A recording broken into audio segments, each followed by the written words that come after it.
Real Madrid versus Union Berlin, the early kickoff in the Champions League today. The main event later on, which I'm also going to be doing a live stream for, is going to be Bayern Munich versus Manchester United. Obviously, as a Manchester United fan, I am shook about the game. I can't lie. You would be deluded if you said that you thought Manchester United were going to win. It looks like it's going to be a loss today, especially if we don't have the likes of Amrabat and Højlund starting. I do expect them to start, but the condition of Amrabat and players at Mount is not certain in terms of fitness. So anyway, we've got the first kickoff of the day in the Champions League. Excuse me. I'm just pulling up the teams. The team sheet is out.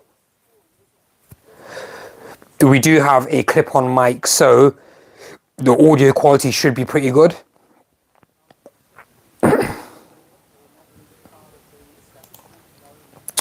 I've just, obviously it's a second watch-along for me. I don't really do watch-alongs, but I'm going to be bringing much more football content going forward on my channel. So less gaming videos. I try to get in fitness videos where I can, but it's going to be all football content, whether that's live streaming, doing watch-alongs with football matches, or pre-recorded football videos.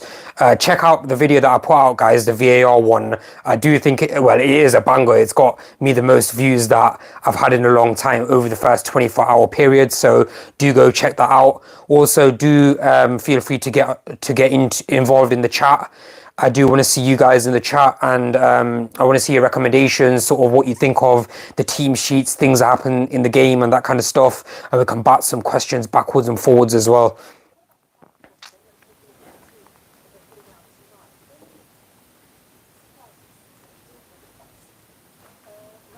Okay, so Command Center is live. Let's check out the team sheets then, guys. So Real Madrid, they've gone for Kepa in goal. Alaba, you expect him to play centre-back, but he's gone to his previous role, which played for Bayern quite a bit, at left back. I did expect him to be centre back, and maybe Camavinga playing at left back. Camavinga, by the way, plays everywhere. That guy is absolutely insane. I don't know how he does it. If he wants to be fizzy, I'm sure he'd probably do a good job at that as well. So we've got Alaba at left back, Nacho Fernandez at centre back, paired with Rudiger. We've got Vasquez, who is the sort of right back that switches up with Carvajal every now and then, right back, and Camavinga, as I said, has dropped into centre mid. I think that's his preferred role, but obviously he's been doing a job at left back as well. We've got Tchouaméni at centre mid as well, and we've got Modric playing alongside him as well. So Real Madrid have adopted a new formation with the likes of Benzema leaving the club and additional players coming in, such as Jude Bellingham, to sort of fit them in. They've adopted an approach where they go for 4-3-1-2. There's a clear number 10 position, but I think when Real Madrid are defending, they transition to this 4-4-2 sort of formation where Bellingham drops into centre mid, where he used to play for Dortmund, and sort of help out in the mid, pack out the midfield. But yeah, we've got three centre mids. I guess it becomes a more of an attacking approach when they are in the transition and they're attacking, more counter attacks as well. Obviously, Vinicius Jr. is missing, so we got Joselu playing in attack with Rodrigo, so they look like out and out number 9s, but I don't know what that formation would look like when Vinicius is back. I think it's just a straight drop in when Vinicius is back and he sort of plays instead of Joselu. I ain't gonna lie, I don't know what the Union Berlin, I've got the team in front of me, but I don't know any of the players. What's interesting about Union Berlin is it's a massive David and Goliath situation, this game. So Union Berlin, they've qualified for the Champions League simply because they've done a Leicester of the Premier League. They've outperformed, they played out of their skin last season. They made 4th spot in the German league, and they've qualified for the Champions League. I think they've had a lot of their players sort of bought from their team, and they probably had a few additions, but I think they've lost a few players, and I'm expecting them to go all out attack in this game. I know you can't really attack Madrid at home, but if you sit back, just like Man City, who did they play? Red Star Belgrade yesterday. They got the goal somehow before halftime and they sat back. That's not the way to play against Man City. I'm hardly a expert manager, but eventually they will break you down and you will concede, which is exactly what happened yesterday. Could have ended any number. I think they had something like 45 shots in total, Man City, yesterday. That is actually incredible, guys. 45 shots in one game. It's beggars belief, it's insane. Obviously, a game is 90 minutes, give or take, with extra time, but that's a shot every 2 minutes. 45 shots in one game, insane. That's goal attempts, by the way, on and off target. So yeah, we've got a David and Goliath situation here where we've got a very small team coming up, and it's actually the debut in the Champions League. So a very small sort of unknown team who've made the Champions League by playing out of their skin versus a Champions League veteran. I can't remember the last time Real Madrid have failed to make the Champions League. I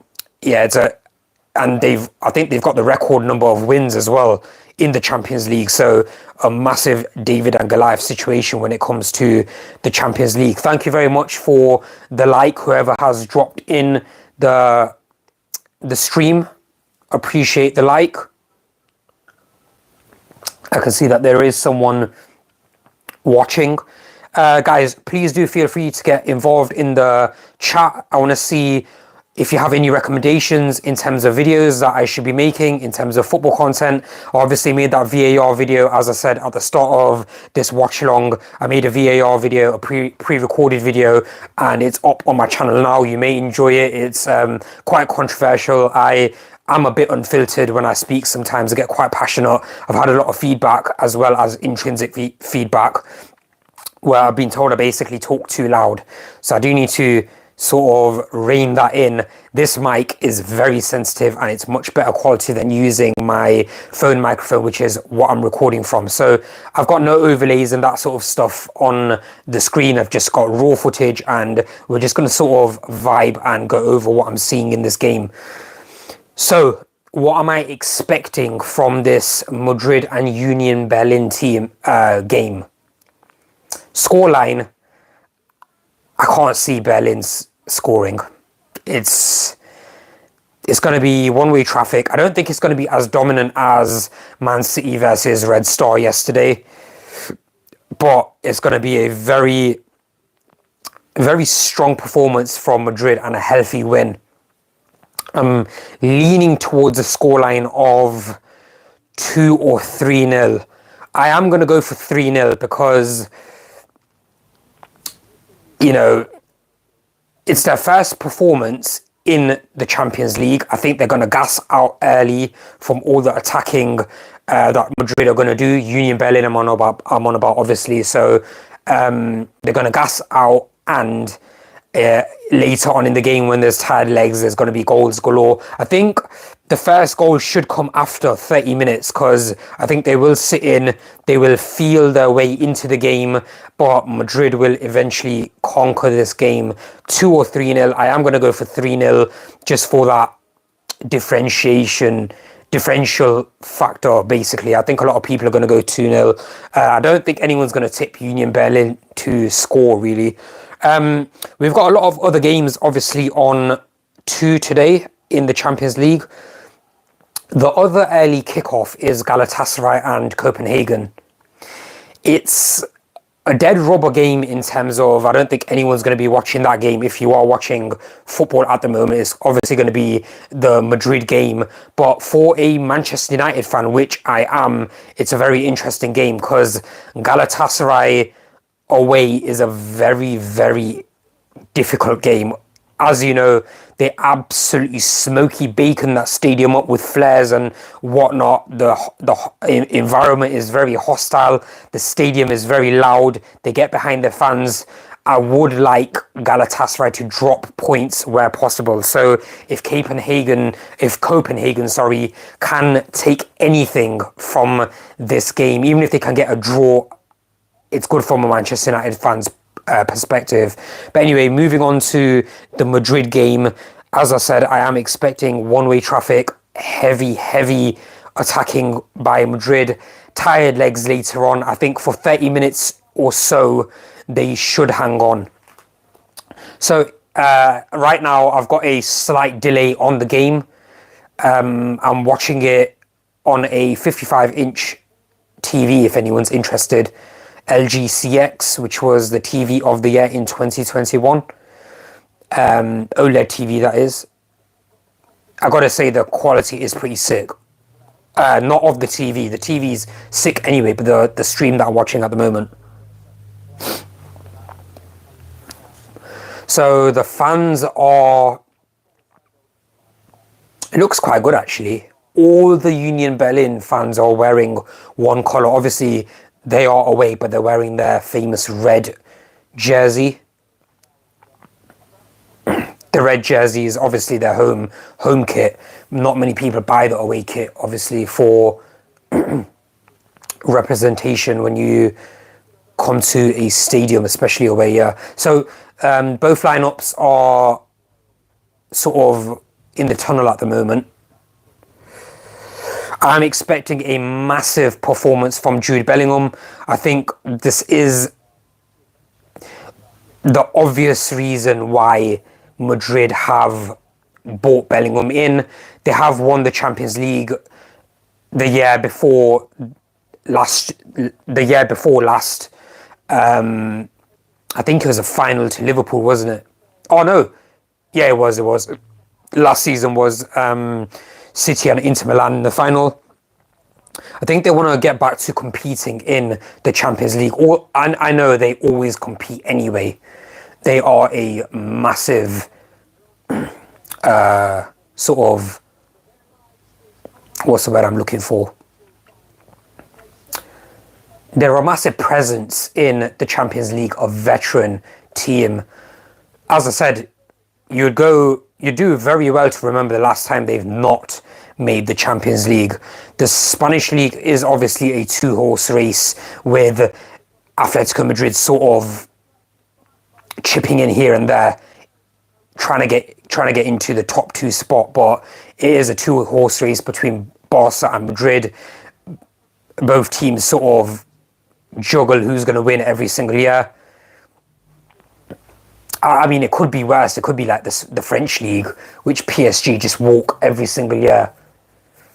I think there was a team that, was it Lille? They won, I think, 2 seasons ago. But PSG didn't play that great.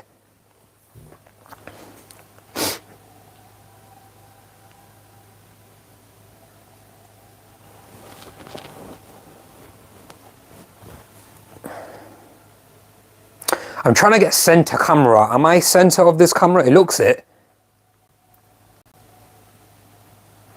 So guys, kickoff is approaching. I did say that I've got a slight delay on stream, but that is natural when you're streaming.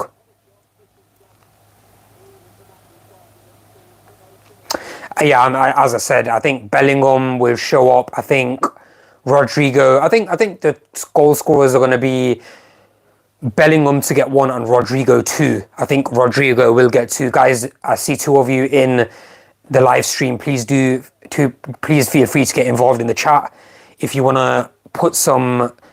Okay, so yeah, I think it's kicked off. Yeah, if you want to get involved in the chat and let me know any video ideas that you want me to sort of pre-record and get out there. I have recorded the VAR one, which by the way did do really well for my channel. Please do drop a like and sub as well. I'm going to be doing many more watch-alongs going forward, as well as the pre-recorded stuff. Fitness videos here and there as well.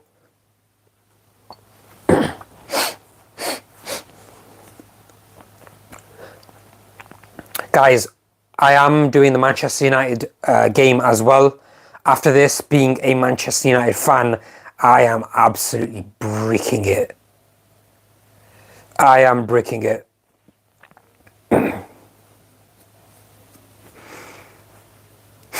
So I've got a 1 minute delay. I think it's 45 second delay. So they're showing the Union Berlin team on the screen. I only recognize Gosens, who is the left winger.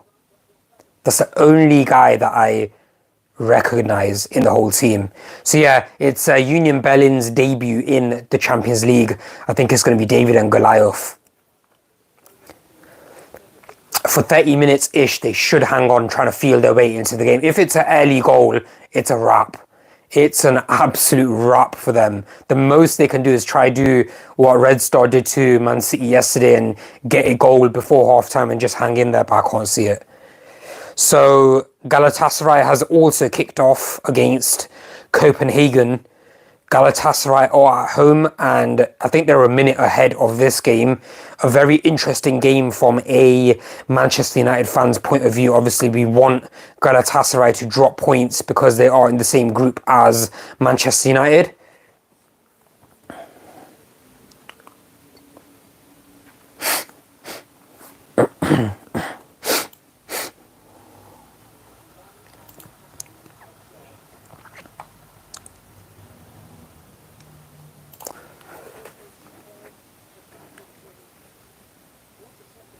Alright guys, it seems like my delay is absolutely crazy.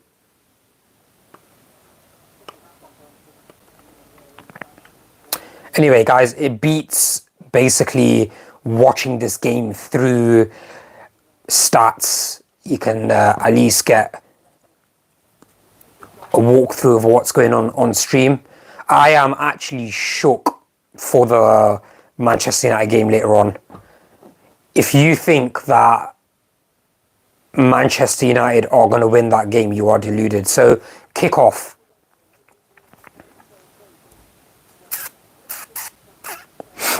Rudiger, that guy, you may or may not agree with me, but he's a Rolls-Royce defender.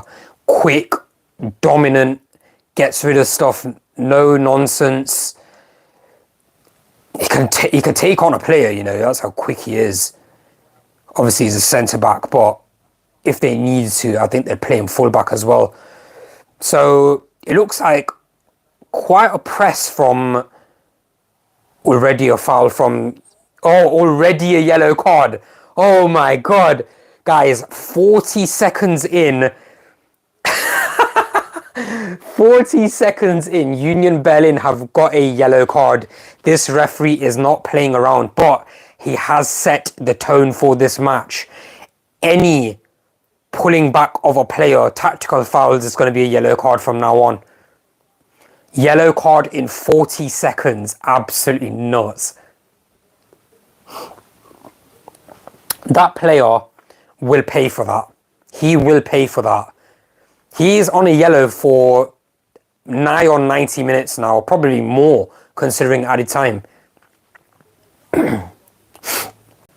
Imagine getting a yellow card in 40 seconds. That's mad. You should have just let him run. It was only MADRID, you probably would have caught him. He's not the quickest of players, although he is a baller. Former Ballon d'Or winner. Some say he didn't deserve it though. What did he do? He made the final with Croatia in the Euros, I think, and he won the Champions League with Madrid. Does winning stuff warrant a Ballon d'Or? Messi won the World Cup, and he won the French league with PSG, which isn't an achievement. Does that warrant a Ballon d'Or? He was not the best player in the world last year, although he did win those two things. Let me know. Does that warrant a Ballon d'Or? In my opinion, Mbappe has similar credentials.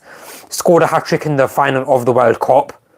Won the French league just like Messi. Is it that much of a difference? I know he doesn't have the title of winning the World Cup, but he performed arguably better than shots on target for Real Madrid. Joselu probably should have done better there and scored that. Yeah, I think the best player in the world last season was Mbappe, or even Haaland, considering his sheer amount of goals. And he's had... No, I've got that wrong. The best player in the world last season is Haaland. He's made the Premier League look like a farmers' league. Scored 50-odd goals, 30 in the Premier League. Won the treble, won the Champions League, won the Premier League, won the FA Cup. I think the best player in the world last season was probably Haaland. After that, it was probably Mbappe. Third best was probably Messi, although he's got that World Cup title. So Union Berlin are not playing too bad, you know. Seeing a bit of possession in Madrid's half. As I said, that guy who's got a yellow card in the first 40 seconds, that's madness. Guys, if you like what you see, please go ahead and drop a like on the video. Also, don't forget to subscribe. We're not only doing live streams with watch-alongs and that kind of stuff. We are going to be doing pre-recorded videos as well. I've got a nice VAR video, guys, uploaded on my channel. You might want to go take a look at that. It's unfiltered, basically, where I'm going absolutely crazy at VAR, sort of going over things that not many people have spoken about so far. Also, don't forget, you can drop a comment in this chat to let me know if you want to see any videos you want me to record and talk about, basically any controversial football topics, anything like that. I am gonna be doing the watch along as well after this, which is the Manchester United, well, Bayern Munich, because Bayern Munich are at home, Bayern Munich and Manchester United game. I am bricking it. If you say that Manchester United are going to win, you are delusional. I'm a United fan. It's not like I'm not backing my team, but you would be far-fetched and delusional to say that you think Manchester United are going to win. I do want Amrabat to start, though. He should improve the team slightly, but I can't see him pulling out trees in his first performance. I can see quite a few of you in the chat. Thank you for dropping by. This is obviously one of the first two games kicking off in the Champions League, the early kickoff.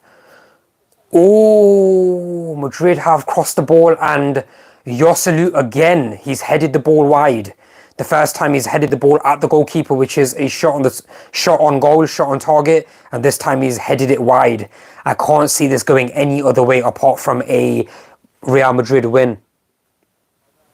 The defending is shocking, guys, by Union Berlin. Quite a lot of love for my first video, actually. If any of you are in the chat that have seen it, I appreciate your support. It got 75 views or something in the first 20 hours, which is really good for my channel. I'm obviously not the biggest football... Ooh, Union Berlin creating chances. I'm not the biggest football content creator, but we do this for fun anyway. Jude Bellingham's so good. Jude Bellingham is too good. Modric getting forward with the ball. Rodrigo into the box. With Rodrigo, a corner to Real Madrid. With Rodrigo, you cannot afford for that guy to enter the box. His feet are absolutely insane. Arguably, it's close from Real Madrid. Comes in from the corner. and it's seen out by Union Berlin for another corner. Yeah, he's arguably one of the quickest players for Madrid, apart from Vinicius Jr., but on the pitch right now, he might be the quickest, considering Vinicius Jr. is injured. Corners flying in for Madrid. Welcome to the chat if you are new here. We make pre-recorded football videos as well as doing live streams and watch-alongs basically for football matches. We don't do all of them. We're doing this one because obviously it's a David and Goliath game. Union Berlin, their debut in the Champions League. On the edge of the box, corner comes in. Jude Bellingham on the ball. Do you know what? Real Madrid, to get Jude Bellingham for, I think it was just under 100 million. I think it was about the 100 million mark. Such a good player. Players are only as good as the amount that you pay for them, really, right? So scoring, 5 goals in 4 matches or something like that. Couple of assists as well. Such good value for money because players are expensive nowadays anyway. Manchester United bought Mason Mount for 60 million.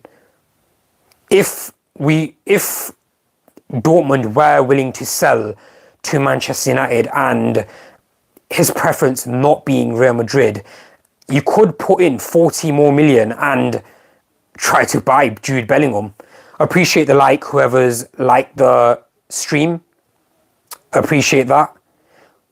We do things a bit different in this stream. We are a bit unfiltered, a bit unorthodox. I don't have the fancy overlays that you see on many other live streams, but I do try to get the chat involved a bit more. So if you want to get involved in the chat, please feel free to do so. Welcome, welcome.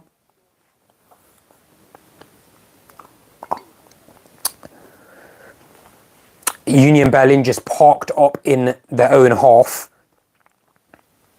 One thing I have noticed, the Real Madrid fullbacks are very, very wide, which you'd expect from them making the pitch very wide. Basically, what that does is, if you don't know football, makes the Union Berlin players tired as hell. They have to keep going out to the wide area and then coming back in when Madrid switch play, and then going out again wide and coming back in. And eventually they'll pluck out a player by either playing a cross or a through ball, which Jude Bellingham is actually becoming a master at.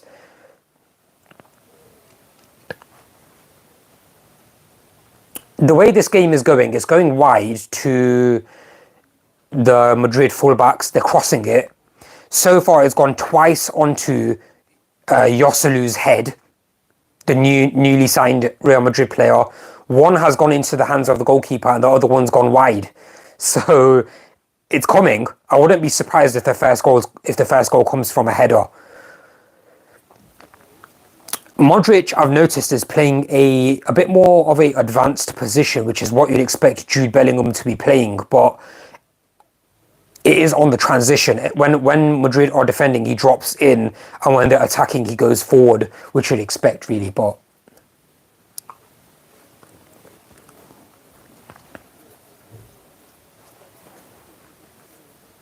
what was interesting was when Courtois got injured for Madrid, out of every player they could try to sign to replace him on a short term, obviously long term going forward, like Neuer is for Bayern, they want Courtois, but as a short term replacement, getting Kepa is very interesting.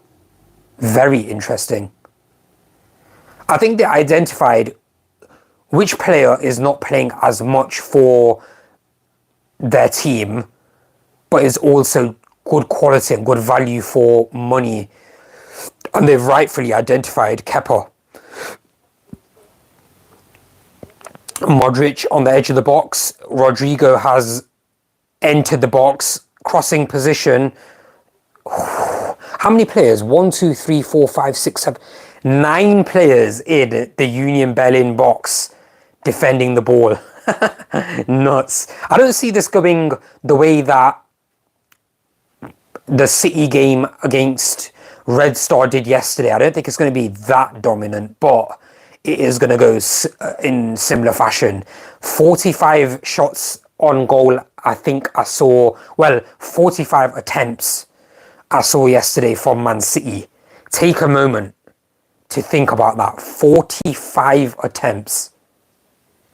A game, a match is 45 minutes. That's a shot in every minute of a half.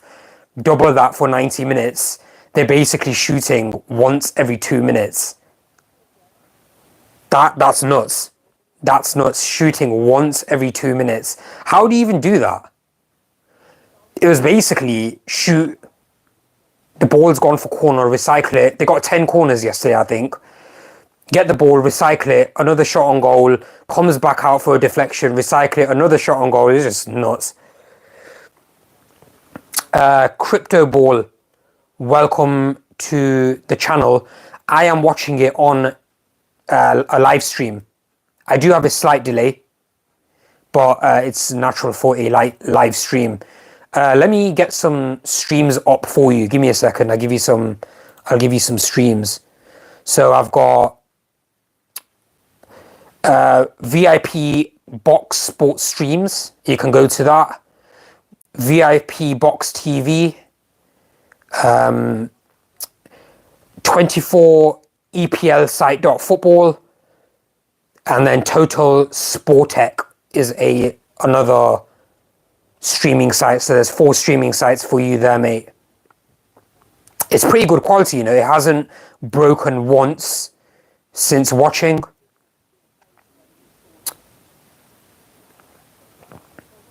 Not broken once since watching, and it's only a slight delay.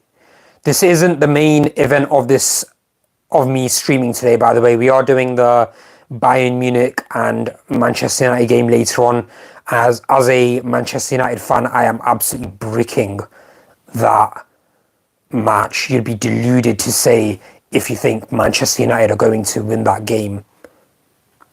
It's not going to be, if Amrabat is playing next to Casemiro in the midfield, it's not going to be as bad as you think. He has been training with Manchester United, so he should know sort of passages of play and patterns of play, that sort of... Ooh, Real Madrid player comes sliding in. Oh, he might get a yellow for that.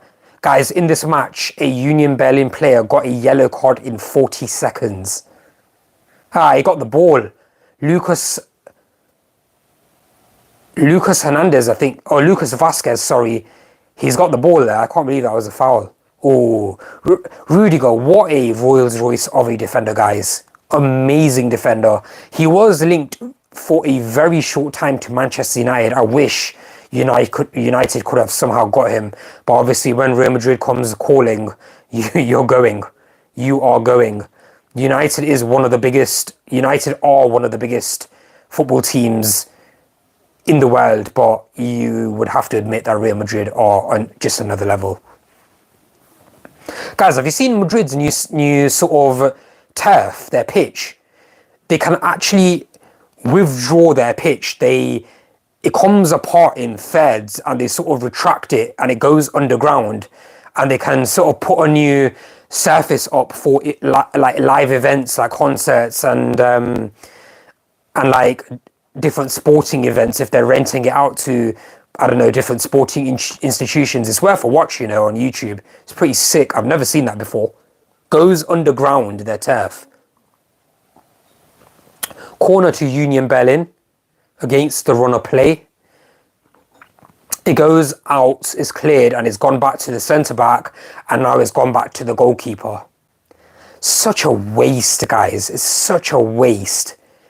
The one way you can score against teams like Madrid, City, Liverpool maybe, teams with very, very high tempo attacking, high possession-based football teams, you can get your set pieces correct on the training pitch and try to outdo them on set pieces. You get a corner, and so what do Union Berlin do? It's cleared out. Instead of getting it out again to a wide player and crossed in, they go backwards to the centre-back and then the goalkeeper. Madrid are like, cheers, we'll take that. They push out with the entire team, And then now Union Berlin are penned back in their own box and Madrid are attacking. Ridiculous. Absolutely ridiculous. You have to take advantage. You have to know that you're not the better team in this game.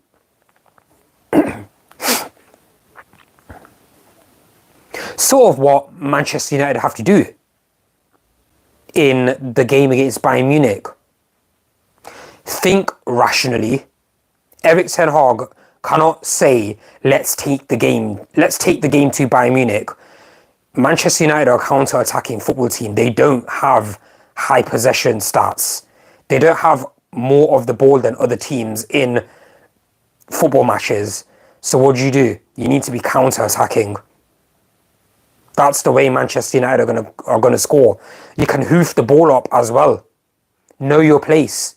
You're not in the best of form. That's the way I see Manchester United scoring today. Anyway, more on this game. I predicted at the start of this stream that the score would be 3-0. I did think 2 or 3-0. I think it's going to be 3-0. Union Berlin should hold on for about 30 minutes, just trying to feel their way into the game, but Madrid will eventually unlock this team. Let's just see.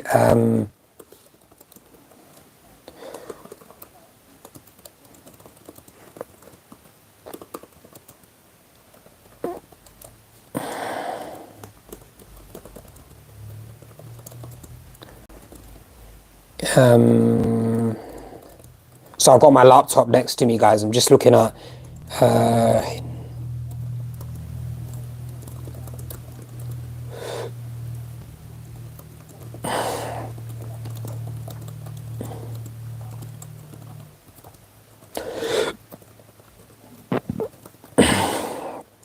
any feedback or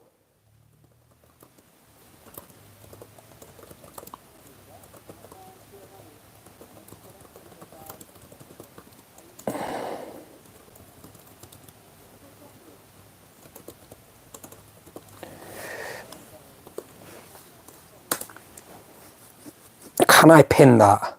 Yeah, there you go. Pinned that message. I am obviously new to live streaming. I'm not new to live streaming. I've been on Twitch before with gaming content, but I am new to watch-alongs, live streaming watch-alongs. So I've obviously invested in the clip-on mic, and I just want to get the chat involved. Really, if anyone wants to get involved in the chat, please feel free to do so.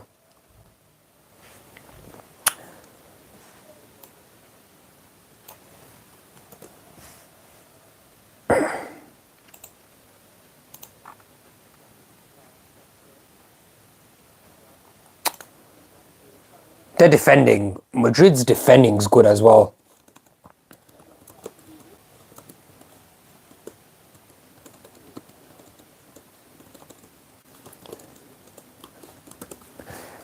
I am going to take a look at the Galatasaray score every now and then.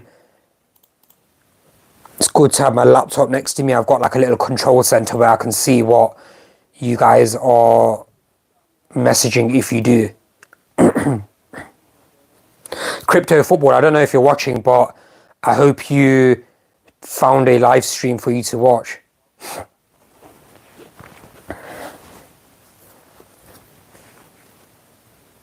I've got the volume down, obviously, because I don't want to get a DMCA or whatever it's called, a copyright content disclaimer. So it's still 0-0 in the Copenhagen game against Galatasaray at home. The stats in this Madrid game are really in the favour of... Oh, is Jude Bellingham injured? No, he's just on the floor after being fouled. There wasn't that much in it, but he's bought that foul. That's clever. Clever from Jude Bellingham. It's not in a bad area, you know, this free kick. It's central. It's really central. It's bang on in the centre of the pitch, which is not good for the goalkeeper because a player can go either way of the wall as well as over it. And it looks like Alaba is going to take this. Alaba is on this set piece. I think he's going to go for the knuckleball approach. I think Vinicius Jr. Oh, he steps up. He's gone over the bar. Vinicius Jr. might be the original set piece taker for Madrid, but obviously he's not playing because he's injured. I think Madrid have quite a lot of injured players, don't they? Let's take a look at the injury list. Summary. No, that's not where it is. Let's go to lineups. Okay, so we've got... So let's go with the subs bench first. Ceballos in mid is a decent option. They got that Brahim Diaz, who was on loan at AC Milan last season. They got Garcia, who I think is a defender. They got another Garcia. I don't even know who that is. If I'm going to be fairly honest, they got Toni Kroos, who's an amazing player to bring off the bench if you want to control the tempo of a football match. Modric with the ball tries crossing it in and it goes out for corner. They've got Lunin, who's the other goalkeeper. They got Ferland Mendy, who is a left back replacement. I'm surprised he didn't start, to be honest. They've got some guy called Tobias. I don't know who that is. And their super sub, who everyone knows about, is Valverde. What a player, Valverde. I would say he's top, if you count him as a centre mid, he's top 10 centre mids in the world at the moment. Anyway, I was going to look at the missing players. So Carvajal, the reason he's not at right back at the moment and it is Lucas Vasquez, is because he's injured. Carvajal. Courtois, obviously, as many of you know, is injured. They got that Gula guy who's Turkish. Who did they get them? Who did they get that guy from? They got him from... Let's take a look. Who did they get him from? Fenerbahce, I think. They got him from Fenerbahce. What a baller, by the way, guys. Oda Gula, I think his name is. What a baller, but he's injured as well. Militao, centre-back, he's injured. And a notable absence is Vinicius Jr., who's replaced by Joselu.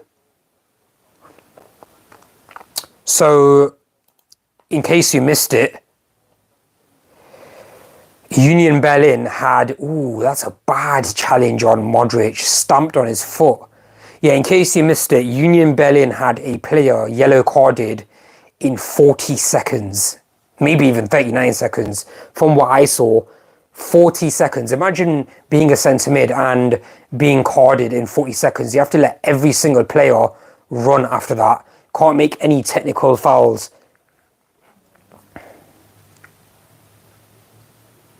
Kepa with the ball. Player tries to catch him out at the near post and he just catches the ball. What a signing for himself personally. I mean, what an achievement, guys. Imagine Real Madrid wants to come and sign you on loan. You're frozen out at Chelsea.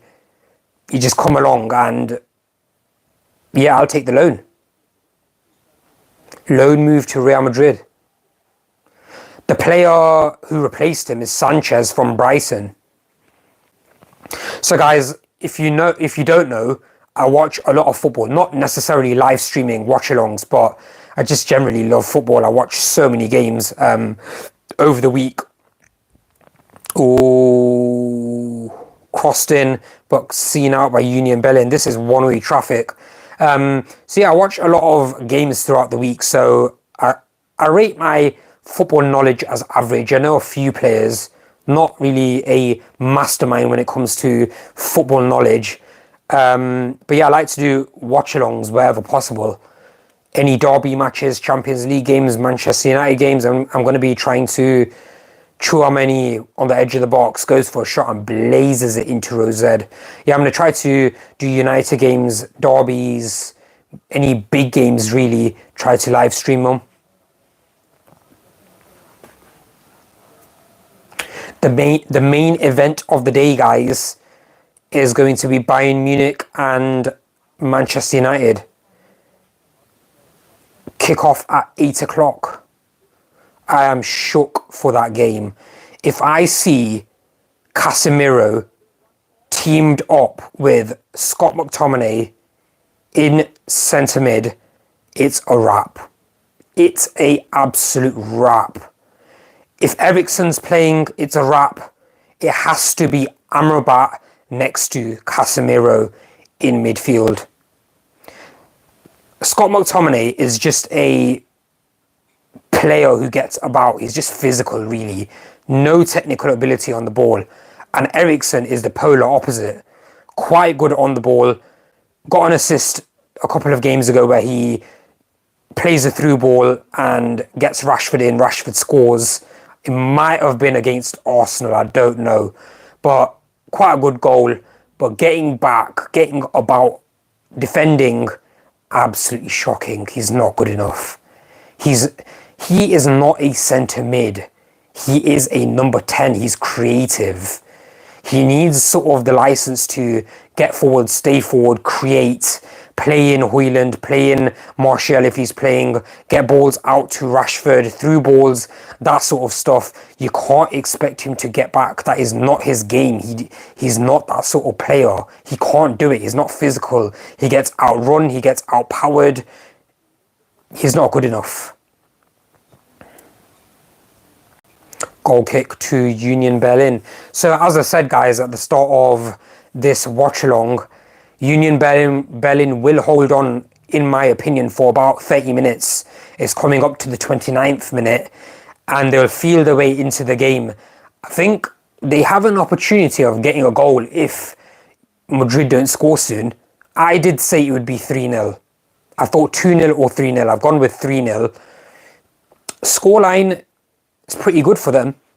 You would take a draw away to Madrid. You would take that.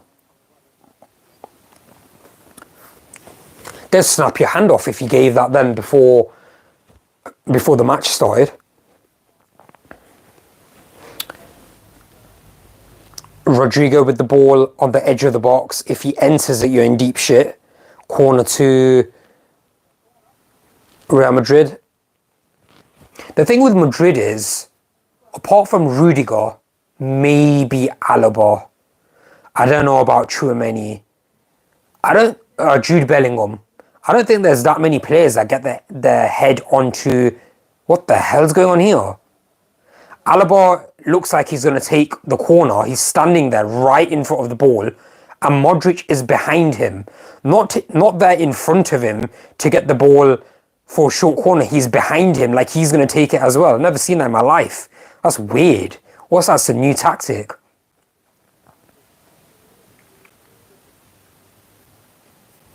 Yeah, I don't think there's many players who could get their head onto the end of a cross or set piece or something for Madrid. So I expect them to be keeping the ball on the floor. Yossolu's pretty good. He's got a shot on target so far and a shot off target from headers. So yeah, I'm assuming he's pretty good, but that might be just sheerly because the Union Berlin defense isn't that great.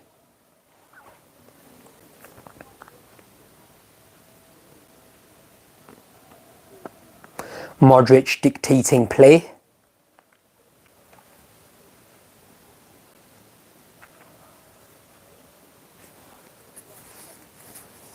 So guys, I've got my laptop next to me where I'm just taking a peep. Oh, it's still 0-0. Okay, fair enough. I've got the other scores on Flash Score up on my laptop, and you get this little red dot that appears when there's either a goal or like VAR or something. I thought I'd seen it, but it's not there. So I'm taking a peek every now and then at it on Flash Score. I see 3 of you in the chat at the moment or on the stream. Welcome, welcome. Please do feel free to get involved in the chat.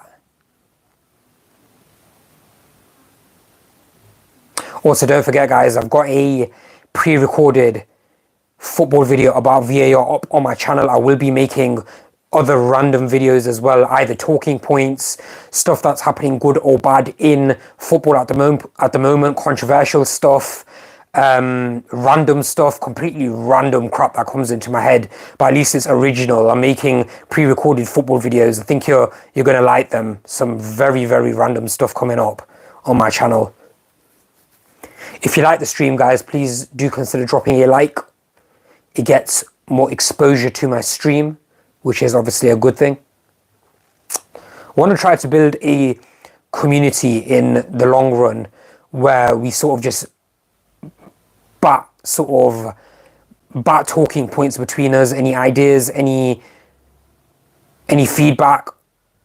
Modric in the box with the ball, he crosses it. It comes to Jude Bellingham, oh, he slips. Oh, that was close. He's so good. Guys, I'm not even over egging it. I'm not even over hyping it. This guy is insane. So he's in the box, the ball comes to him sideways. It comes to him from a 90-degree angle. He swings at it. He slips. Union Berlin get the ball.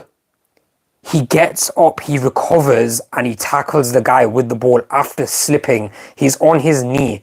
How has this guy done that? He could do everything, right? Just a total footballer. Chipping in with goals now. He's promoted into this sort of more attacking position at Madrid than he was playing in at Dortmund.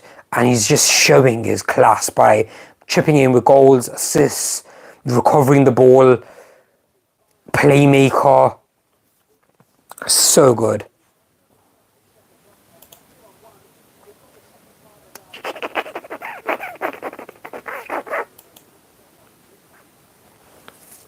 So guys, it's still 0-0 in the other game that's kicked off early. The main event of the day is going to be... Oh, hold on a second. Copenhagen have scored against Galatasaray. What a turn of events, really, because I'm looking at the stats. I am looking at the stats for Galatasaray, and it is very, very much in their favour. 0.71 XG, 57% possession, 7 attempts on goal, 4 of them were on goal.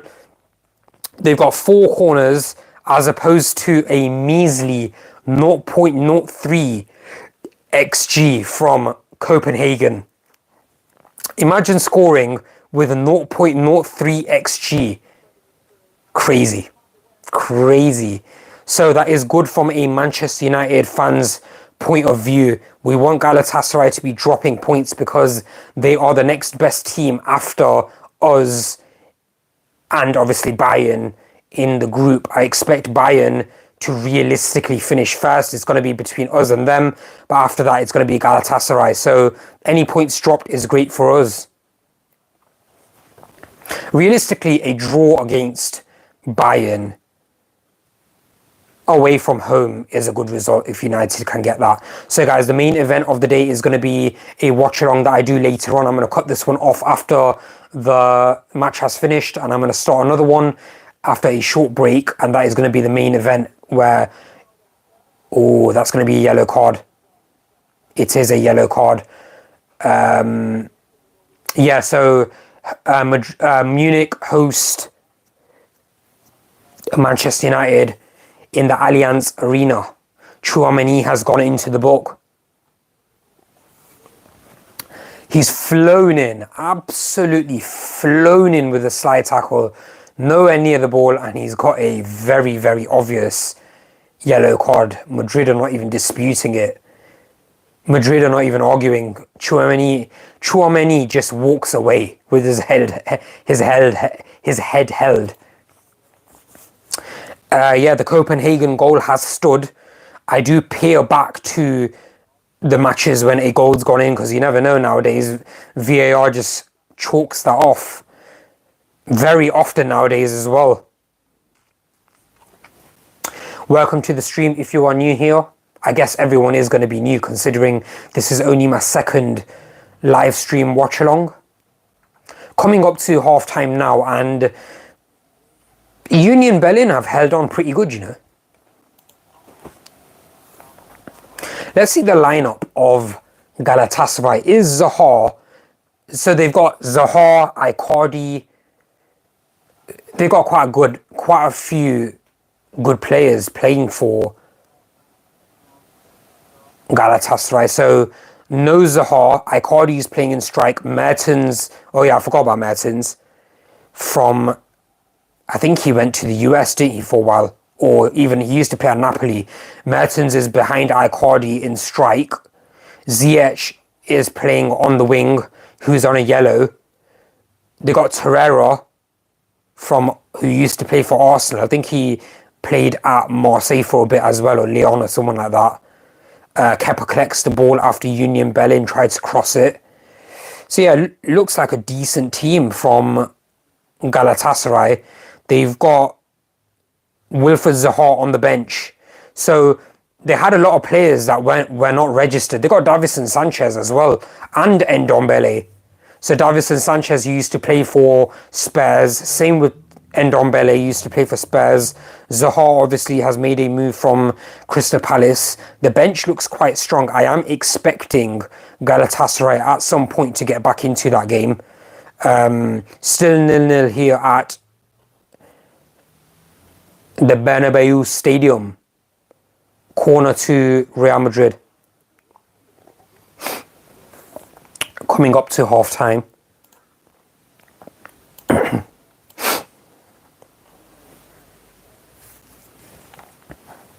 Modric to take it. It's going to be a out swinging ball. Defended by Union Berlin, and it's gone out for a... Oh no, Modric runs back and collects it. Camavinga in the box. Come to Jude Bellingham. He puts it onto his left foot and it's blocked. Out to Rodrigo. Oh, smash it, go on. Chouameni. Oh, he is not having a good time at Madrid, is he? In my opinion, he needs to make a move. I don't think he's got a future at... I know he's young and he was supposed to be the future. He was frozen out last season, and now they've got more players. They've got that Arda Güler guy who plays in mid. They've got Camavinga, Kroos, Modric, Bellingham, Ceballos.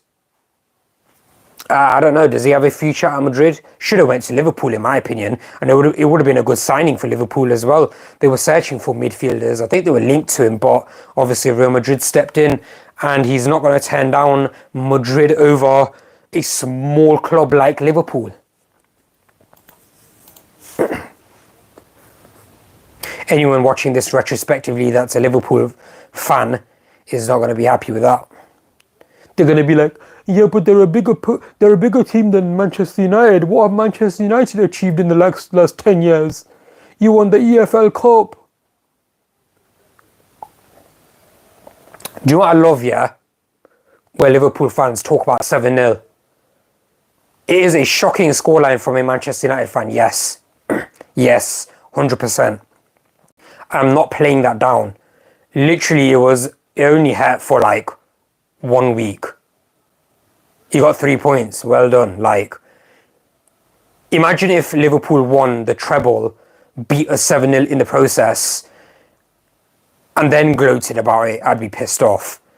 Guys, you have nothing to show for it. You're in the Europa League. Chill. Humble. Be humble, man. We might end up in the Europa League as well, but I'm only talking about it because that's what Liverpool fans talk about. Just be humble, man. I swear, things can change for you rapid. Chelsea in recent times won the Premier League under Tuchel, then won the Champions League, and now they're not even in Europe. And they spent like 1 billion. Just stay humble. Okay, Union Berlin player is injured. He's holding his foot very literally. He's got his boots off. Union Berlin players warming up. Oh, it's from the tackle that Chouameni made on this player, and I ain't gonna lie, it does look like a bad challenge. He did catch him quite heavily on his foot. The yellow card was very well deserved.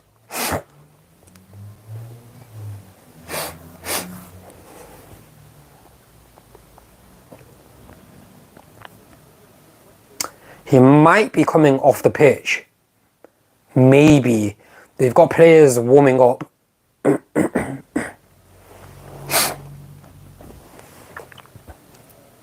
He's coming to the sideline, but he might be walking onto the pitch again soon. They got players warming up though, so I don't know. Maybe they hang on till half time because it is 44 minutes. As I said, guys, I am on a very slight delay, but when you're streaming, what do you expect?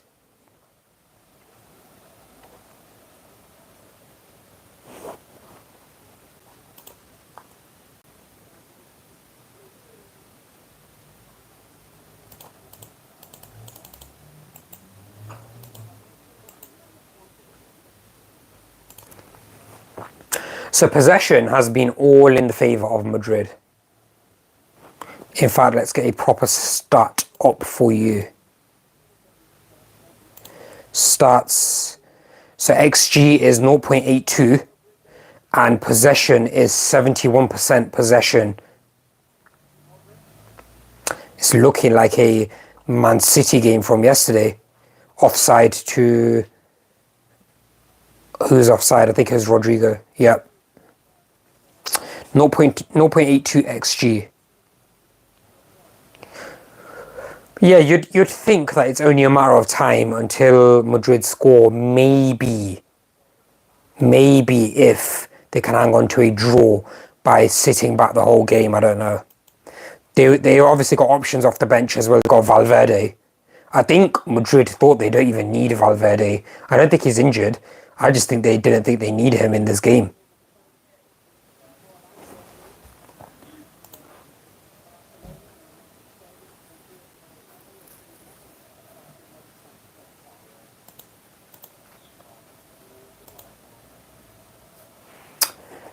All right.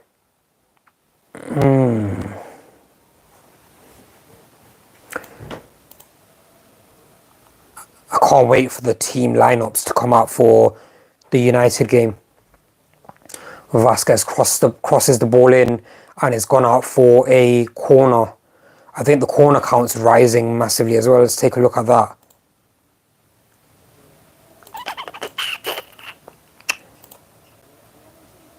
It's the 45th minute, sorry.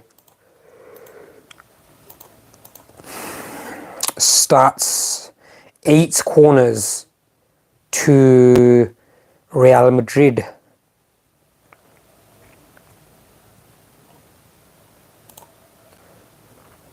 Half-time in the Galatasaray game.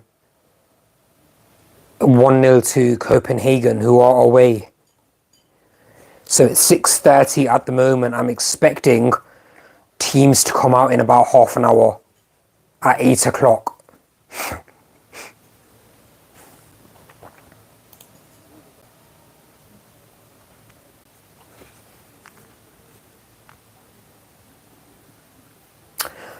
Foul in the middle of the pitch to Union Berlin, but the ref plays advantage.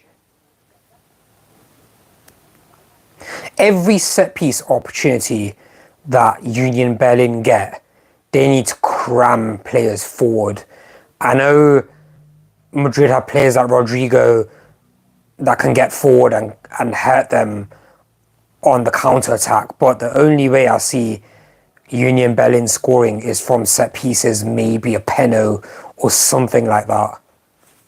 So half-time in this game and it is still 0-0.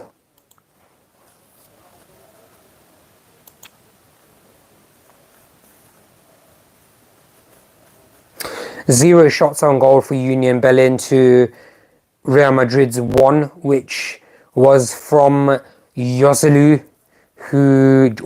I don't know how to say it, was from a header. 71% possession, 8 corners and 0.82 XG.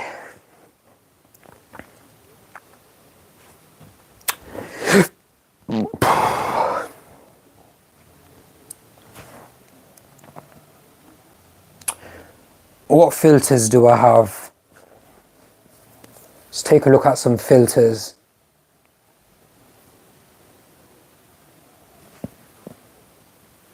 Not great ones, that's for sure.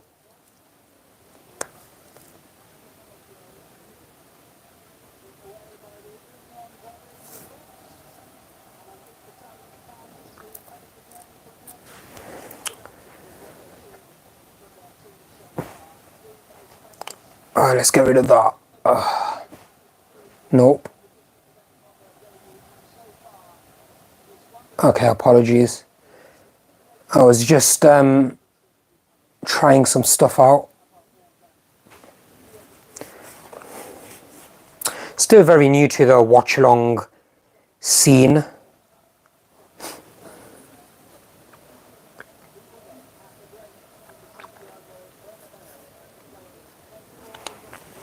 I've made a few thumbnails for watch along games. They will all look similar. So I've got when Manchester United play away, I've got when they play home, and I've got a template for when I'm watching a neutral match. Which, by the way, I think I do need to update still. I might make the neutral match a orange background.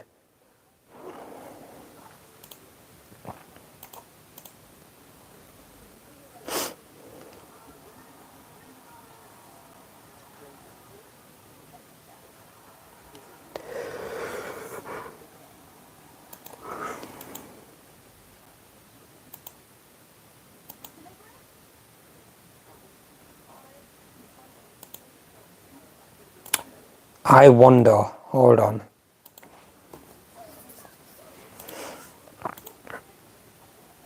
Everyone's live streaming that game.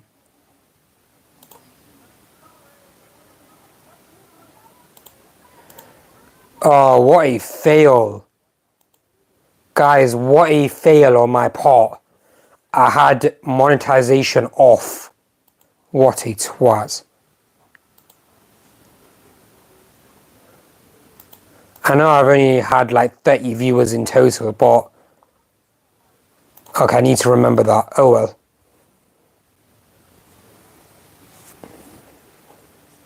Let me take this off. It is baking in this joint.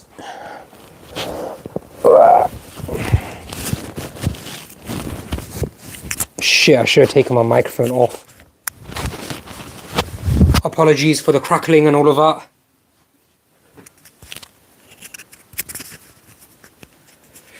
I am still connected.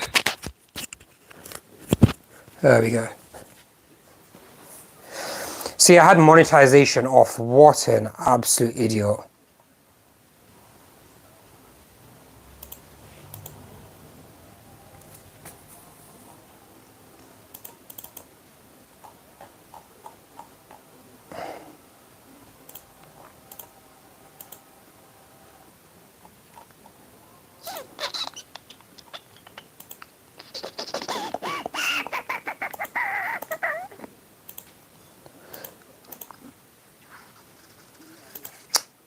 So 0-0 all across the board. So far, only 2 games are live at the moment. We are doing a main event coming up where I will be streaming Bayern Munich hosting Manchester United at the Allianz Arena.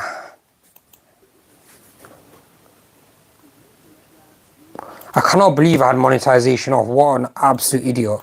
I need to remember that then when I go live in the future. So I think halftime was about 6:35. So about 10 minutes till this game kicks off again for the second half.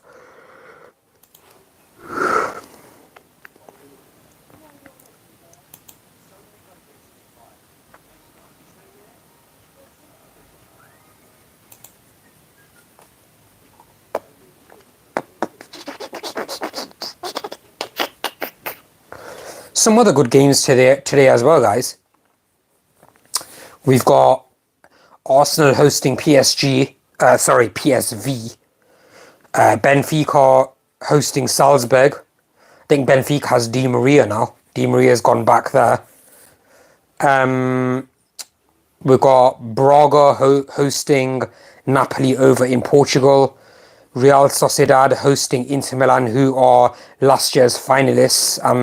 I've got quite a lot of hope for Inter Milan. I think they're going to go quite far again in the Champions League and trying to pick up where they left off from last season, where they got where they lost in the final to Man City.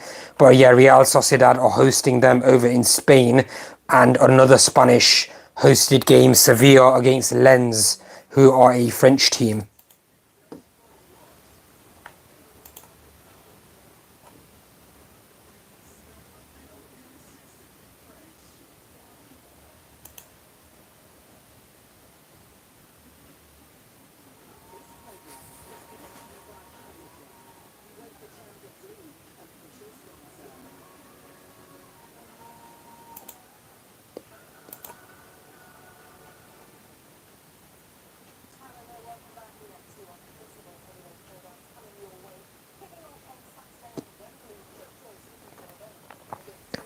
Who we got in the studio then? I think we've got Michael Owen, such a dead pundit.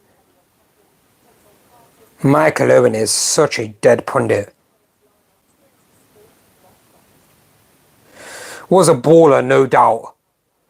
I remember he's got this one comeback where someone says to him, like, you've hardly achieved anything or whatever. I think someone has a go at him on Twitter, and he just posts his Ballon d'Or, his trophy, Ballon d'Or trophy.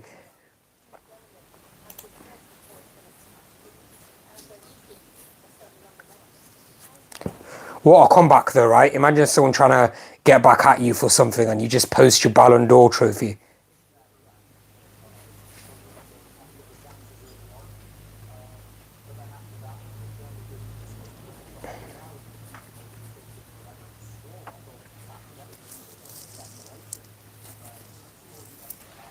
Speaking of which, Michael Owen is on the screen as we speak.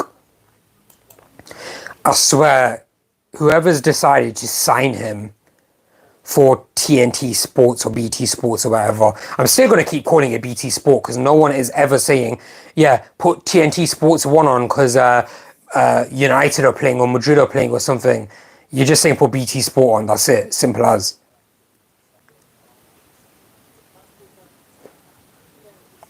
Bellingham's touch map for the first half.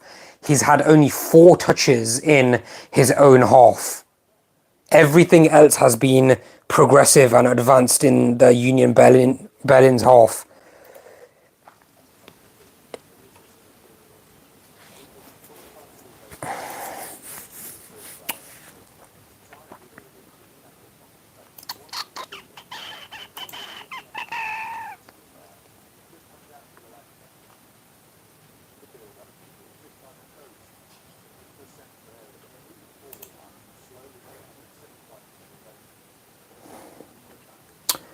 Where should I share it to?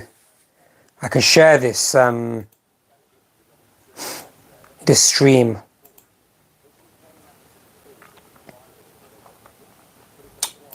Let's just see what it looks like on Twitter.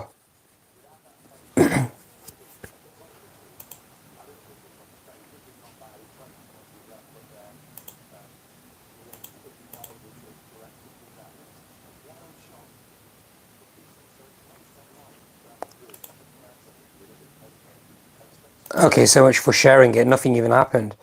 Twitter. Oh, here we go.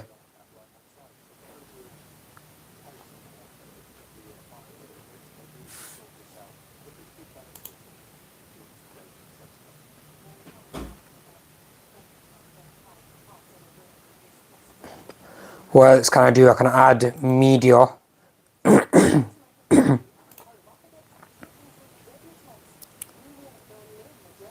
A GIF.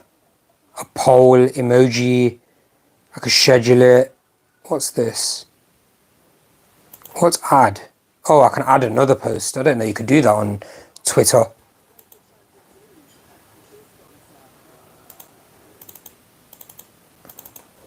So it is coming up to 10 minutes since half time in this game. So it should be kicking off soon.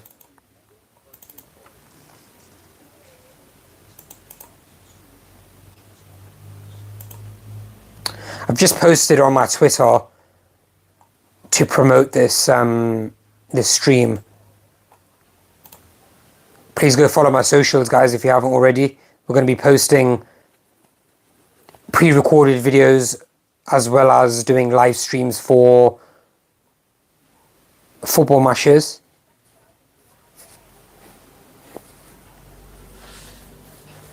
What the hell am I watching? What the hell am I watching? I've just gone on Twitter to promote this live stream, and there's a tweet. I did what I had to do to survive, in quotation marks. Cardi B confirms she drugged and robbed men during her stripper days after old video resurfaces. What the fuck? Why would you confirm it? Why would you confirm it?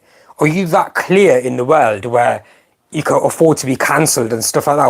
Why would you confirm it? Yeah, people have had a messed up past, especially as a stripper. I'm not doubting that she had to make ends meet or whatever, but confirming it, god damn.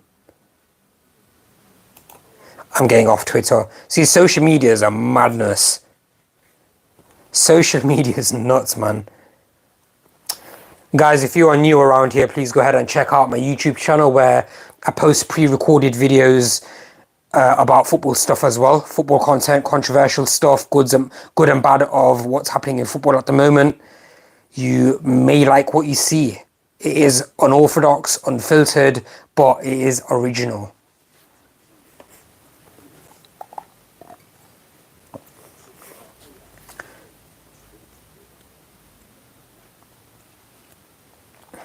Some very random videos coming out from me, by the way. Just random stuff that comes into my head for football related stuff. I just try to record something and get it out, because I don't know, I'd rather be original than, you know, there's Sancho has released a statement saying XYZ about Erik Ten Hag, said he's lying, and then 50 people make a video about it and they say the same thing. I don't know. It's not very original. Bearing in mind, I might do it.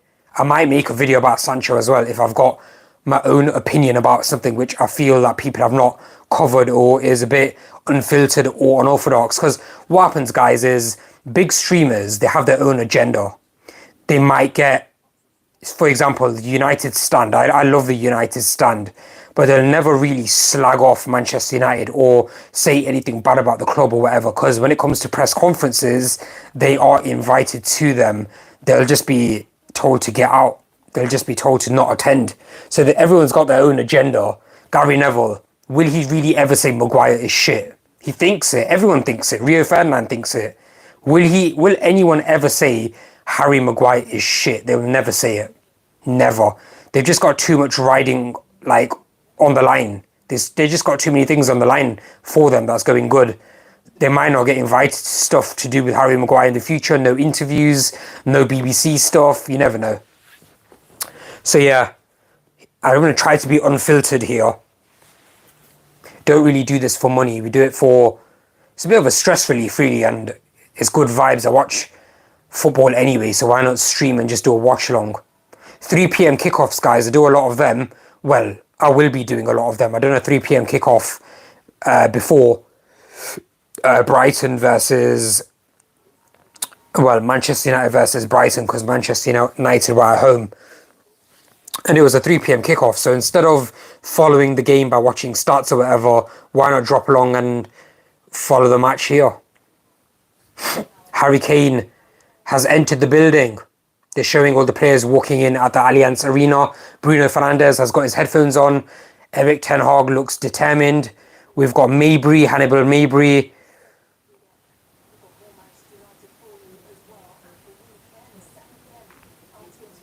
Højlund. They're showing the Emirates Stadium as well.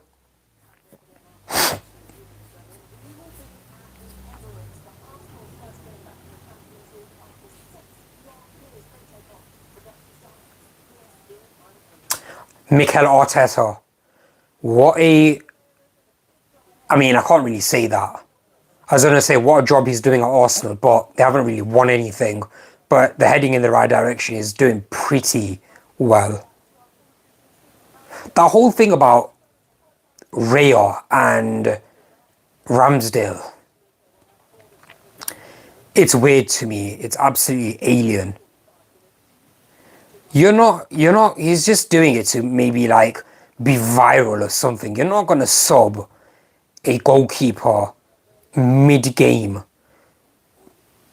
I mean, it might benefit you maybe in a match where someone's not even having a shot on goal and you want Rayo to come in because he's better playing with his feet. And so he's better playing with the ball, you got more possession. But the day that you make that change and you concede or the game flips on its head, you're getting battered by fans. Arsenal fans, guys, are the most, what's the word I'm looking for? Hostile fans that are out there. They are so hostile. They will flip on their club in a heartbeat. If Arsenal started losing 5 games in a row, you will see that club will flip in a second. In a heartbeat. Throw their entire club. Well, no, they won't throw the club. To be honest, they're quite loyal to the club. But they will throw the players under the bus. They'll throw Mikel Arteta under the bus as well. So the second half has kicked off. Madrid just, I think, getting a feel for the ball and passing around the back.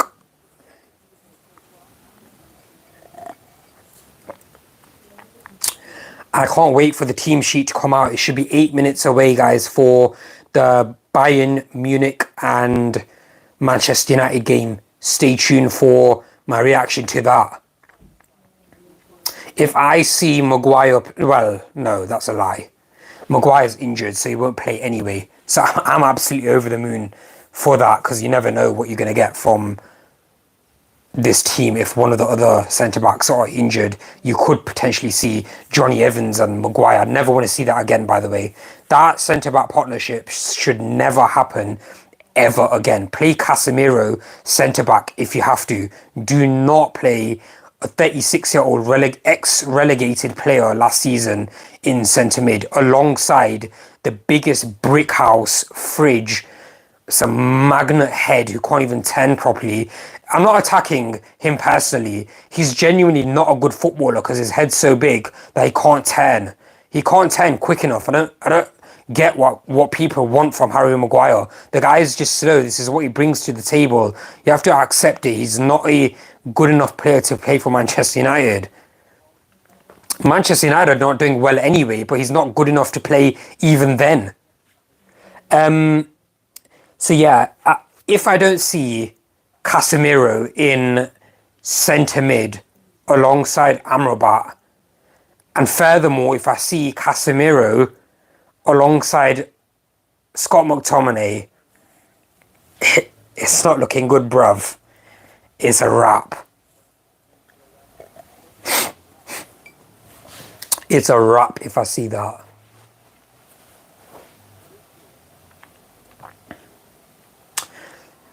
I mean, how long do Madrid wait till they make some changes? Because they've not had clear-cut chances on goal. They had one shot on target, which was a header, which is comfortable. The goalkeeper just caught it.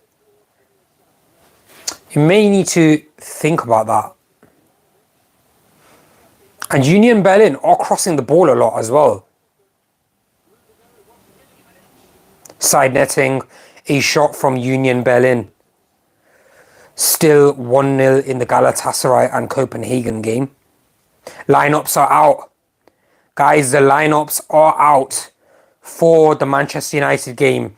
We have Onana in goal. Casemiro in centre mid, which is what we expect. We've got Diego Dallo, who I'm expecting to play at right back. Eriksen. Oh my God. Not Christian Eriksen. Why are we playing Christian Eriksen? He's not mobile enough. He cannot get about in the midfield. Why are you playing him? He cannot play next to Casemiro. Oh, no, we're losing this game. We're losing this game. Why have Manchester United purchased a player or loaned a player in Amrabat that cannot even play? Why have you basically you've signed a disabled player or immobile or incapacitated player. Why have you done that? When is Amrabat gonna play? I thought they're oh, it's so close by Jude Bellingham. If you've wrapped him up in cotton wool, told him recover, get a few training sessions in, your first comeback will be in the Champions League. Why have you signed this guy if he can't play in the Champions League? Oh, the team's a mess. Christian Eriksen and Casemiro in centre mid. Anyway, let's finish off the rest of the team. Bruno, which we expected. Højlund, who we expected. Lindelof at centre mid. Centre back. Martinez partnering with Lindelof in centre back. Pellistri, finally he starts. He finally starts. Someone has put 3 brain cells into Erik Ten Hag for him to start. Oh my god. 3 brain cells because 1, Pellistri starts. 2, he's not started Martial over Højlund, which you never know, he might bloody do it. And 3, he's playing Reguilon at left back, who in my opinion was one of the liveliest players in the last game for Manchester United. The fitness levels he showed over Rodrigo, what he's saved by the Union Berlin goalkeeper. Yeah, he was one of the fittest. Oh, he's hit the post as well. Oh my god. He's hit the post and had a shot on target in the last 5 seconds. Let's finish it. Rashford will play. Oh, another shot off. Oh, Camavinga, he shot off target. Rashford will play on left wing and Serge Reguilon will play at left back. The team is pretty decent, pretty good. But Christian Eriksen playing at centre mid next to Casemiro is a big deal. It's a big, big game changer, that is. It's not going to work. It's not going to work. He's not mobile enough. He's going to have to try to keep the likes of... Let's go over the Bayern Munich team then. They got that Ulrich guy in goal. Davies at left back, who will keep Pellistri in check because, as you know, Davies is rapid. They've got Kim Min-jae playing at centre back, which is the biggest slap in the face to Erik Ten Hag you can have because he was linked to him. Personal terms were apparently agreed and Manchester United could not get the deal over the line. So he's basically playing against us within 6 games of the season.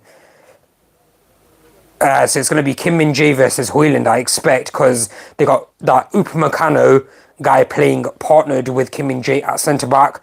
They've got Lima. Oh, good chance to Madrid, but it's cleared. They've got Lima, who I think is a centre mid, playing at right back, who's going to have to try to keep Rashford in check. So there is a glimmer of hope if Rashford keeps running at Lima. They've got Goretzka and Kimmich at centre mid, which somehow, I don't know how Eriksen's going to do it. How is Eriksen going to keep Goretzka and Kimmich in check? By the way, they've also got Musiala playing in the number 10 position, right behind Harry Kane. Harry Kane is playing up top. Gnabry, or Nabry, I think it's said, playing...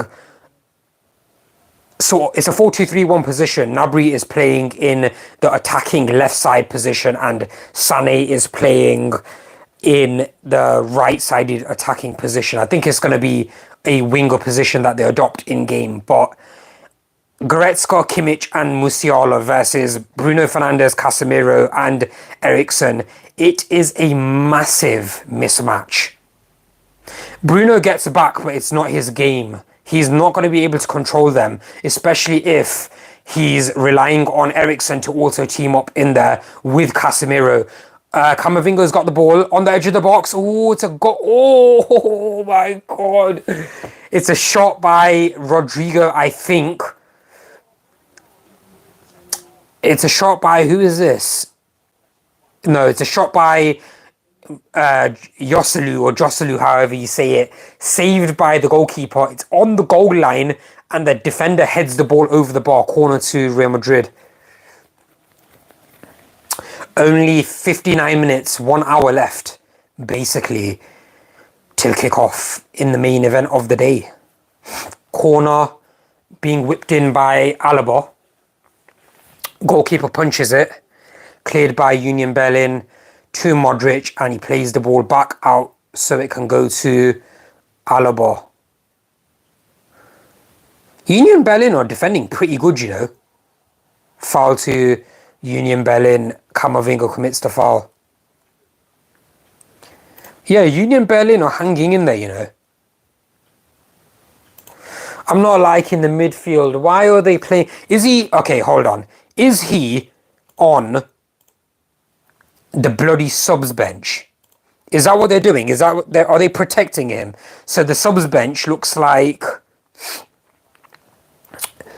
the Turkish goalkeeper for us who he signed, Johnny Evans. What a bloody signing, by the way. Not for flipping Manchester United, a 1-year deal for a 36-year-old player who's just got their team relegated and who was a free transfer. Burnley, Everton, Leicester are not re-signing him. Who else? Sheffield United, Wolves. None of these teams are signing him. Why have Manchester United signed him, and why is he on the bench for Manchester United? I get if he was a reserve player, maybe he's a backup of a backup, but he's on the bench. Forson is on the bench as well, a youngster, Garnacho, who we expect. Gore is a midfielder, and he's on the bench. We've got Tom Heat. Guys. Manchester United have 3 goalkeepers. Not 1, not 2, 3 goalkeepers on the bench. Fuck me. Oh my god. No Amrabat. Oh my god. Could you not put him on the bench? Just like, even if he could only come on for 2 minutes, 1 minute. You got 3 goalkeepers. For what? Why do you have 3 goalkeepers? Oh my god, man. 3 goalkeepers. Okay, check this, yeah. 1, 2, 3, 4, 5, 6, 7, 8, 9, 10. They have 10 subs, yeah? 3 are goalkeepers. So we can only make 7 outfield change. We've got 7 outfield options, yeah?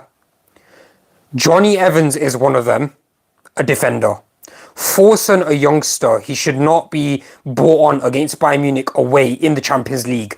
So 5 options technically we cannot use. 1 option in Garnacho, who we can realistically use to make a difference. We've got Gore, who's also a youngster. I don't think they should be scapegoated by bringing them on against Bayern Munich at the Allianz Arena in the Champions League. So that's 6 players we realistically shouldn't bring. Alright, sorry about that. I think it disconnected for whatever reason. Anyway, 2 players who are options for us if we need to change the game. Scott McTominay is no different, in my opinion, than playing Eriksen in midfield. We cannot change the game with Scott McTominay. He just gets about. He has no technical ability. He's not a game changer. For Scotland, he turns into a prime centre mid. Who does he? He turns into prime bloody Xavi for Scotland, and we get some B-Tech. Oh, that's a poor pass by Madrid. We get some B-Tech version for Manchester United. We've got Hannibal Mabry as well, who, to be honest, is a decent option. He did score a goal, but it was a shot to nothing in the last game against Brighton. And then there's the other goalkeeper. So guys, realistically, we've got Garnacho, Martial. Let's just count Hannibal Mabry. Let's just count Scott McTominay. 4 players we can realistically bring on as options for outfield players. 4 people out of 10. God damn, man. You can't write this shit.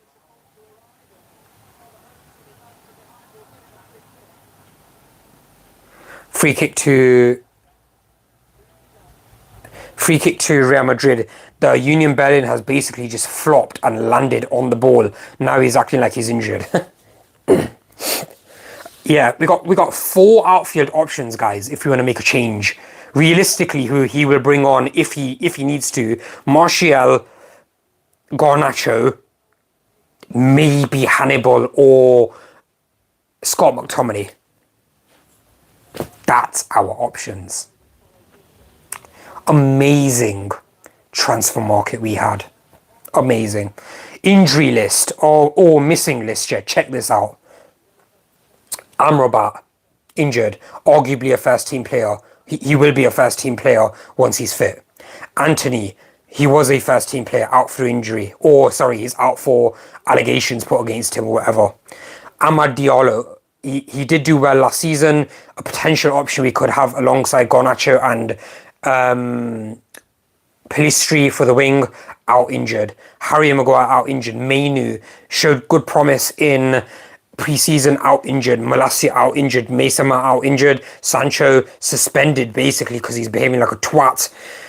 Luke Shaw out injured. Varane out injured. That's 10 players. And Aaron Wan-Bissaka out injured. So we basically got a whole subs bench plus 1 out injured or unavailable for our team. Do you know what? That's genuinely impressive. That's actually impressive.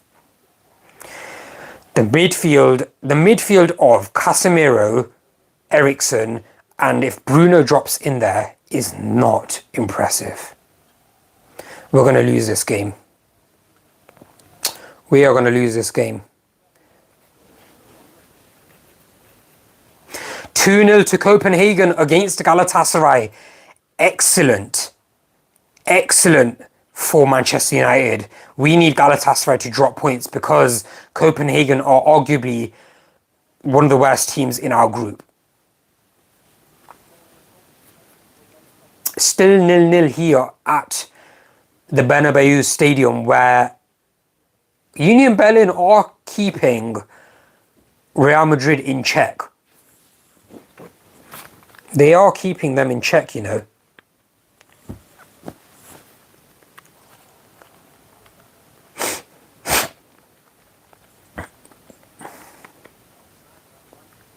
Modric plays the ball over the top to Alaba, and Alaba cannot control it, and it goes off for a goal kick. Outside of the boot, Travella pass, and it's just a bit too far for him. What are the stats saying for this game, guys? Let's take a look.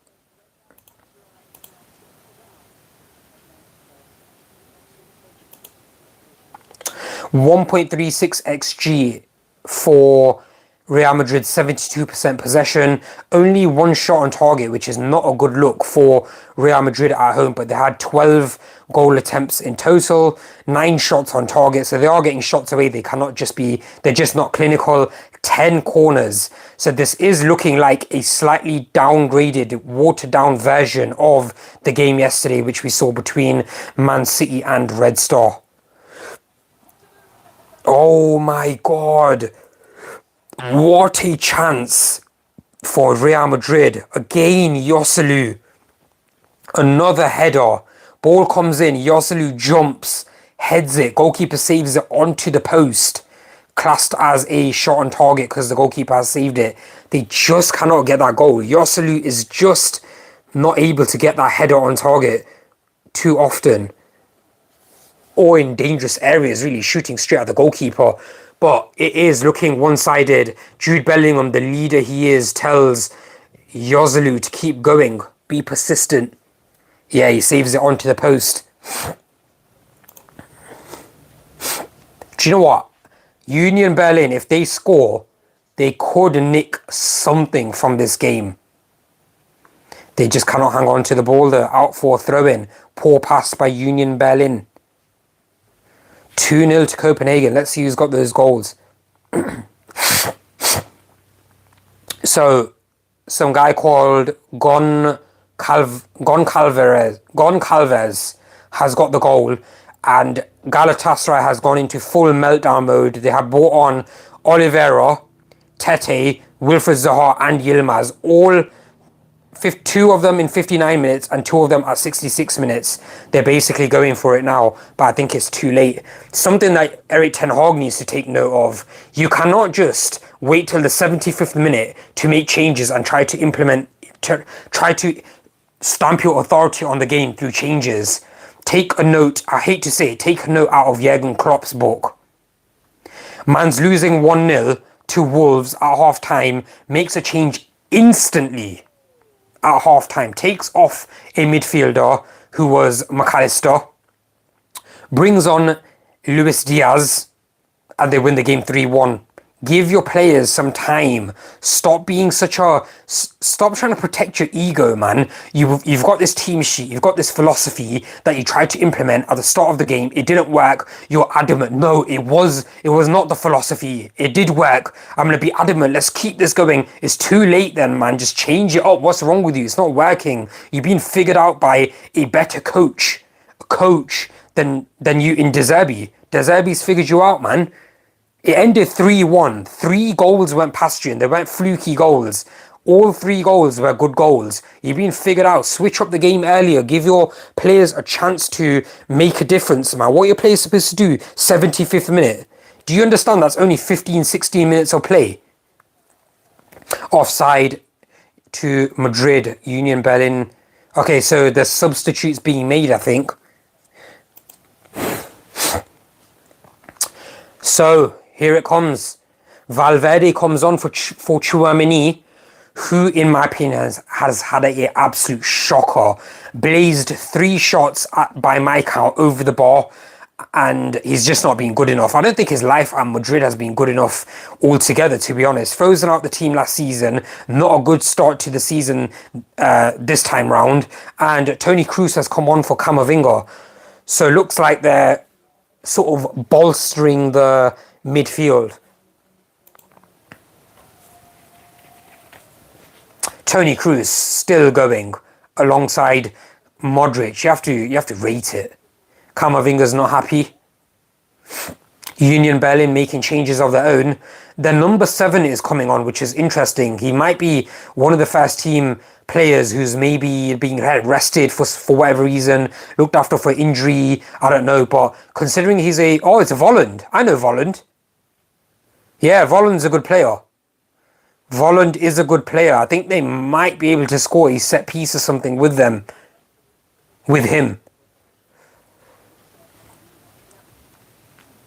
66th minute, 67th minute here.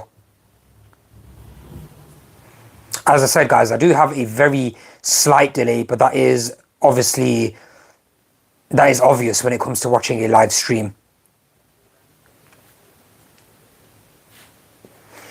Guys, I am not happy with the Manchester United team sheet. As a Manchester United fan, looking at the midfield of Eriksen and Casemiro against the likes of Goretzka and Kimmich, we are in for a very, very, very long evening. Eriksen is good on the ball. He is not anywhere near the talent we need off the ball. He is not good enough. He cannot get around. He does not get around. He cannot defend. He cannot push people off the ball. It's not what we are looking for in that position. We need Amrabat next to him. Why buy Amrabat if he's not available for the first 6? I know he's a loan. Why sign Amrabat if he's not available for the first 6 games of the season? How has that happened? 6 games. It might be 5 games. Big wow. I think it is 6. How can a player be unavailable that you've signed on loan for 6 games and Højlund wasn't available for 4 games? What are these B-Tech signings?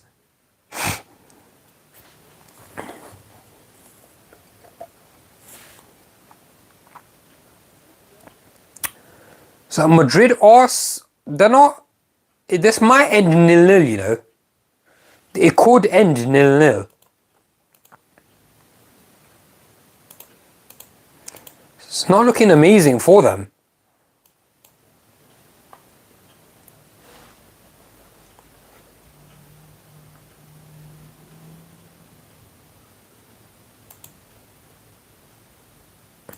What I mean is they've only had one shot on target.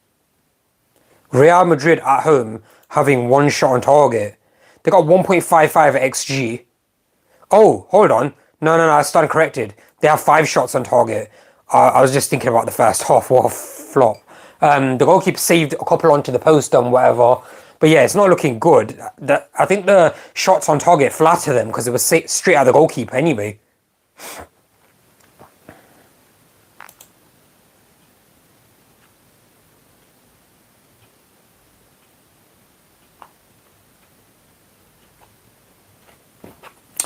My stream, let's check it out.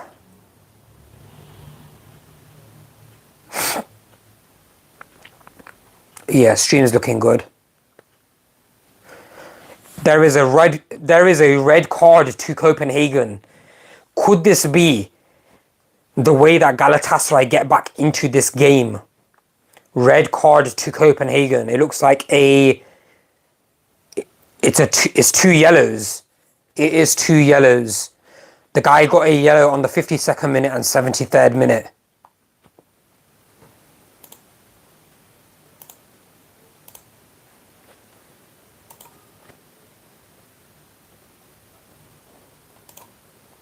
Real Madrid slowly running out of time here. They've had practically nothing to deal with defensively. 0 shots on target from Union Berlin, 28% possession, 3 goal attempts in total, 1 corner. So basically it's one-way traffic, but Real Madrid so far cannot break them down. Not looking good for them.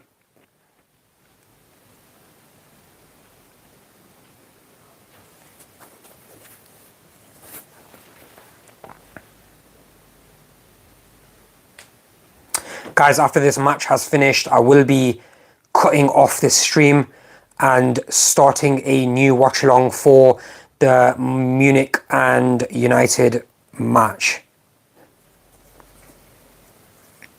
Valverde looks like he's operating in a attacking midfield position alongside Jude Bellingham. Corner to Real Madrid.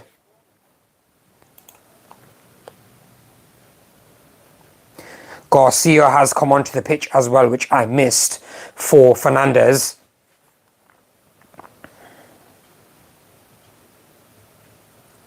The player that got a yellow card for Union Berlin in the 40th second, not 40th minute, 40th second of the game is still on the pitch.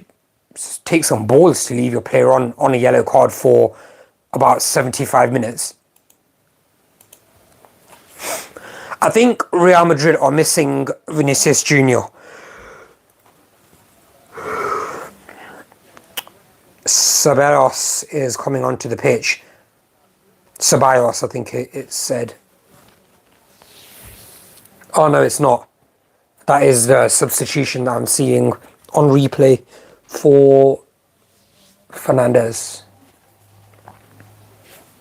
Nacho Fernandez.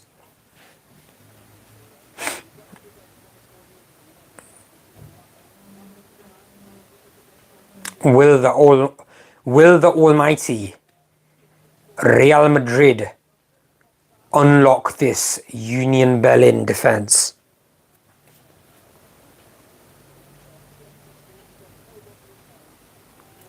Rodrigo is just not with it, is he?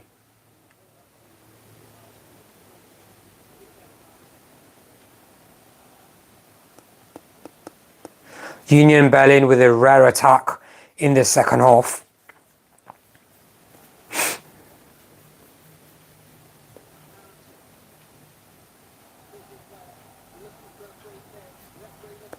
It's a counter, 3 against 3.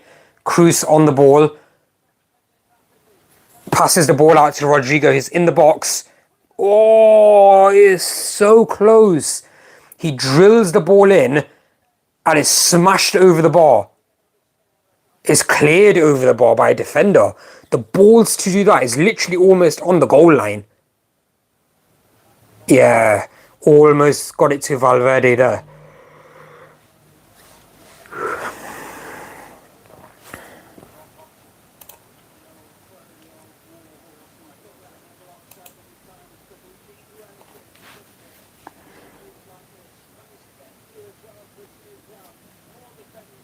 Oh, corner whipped in.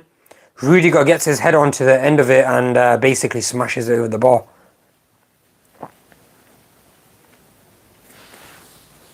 What do you reckon, guys? Are Real Madrid going to unlock this defense and get a goal? Still about 15 minutes to go, including 2 minutes of added time. Minimum, I'm expecting about 2 minutes of added time. My prediction is, this is a weird prediction. This goalkeeper is going to get a yellow card for wasting time. It's plastered on.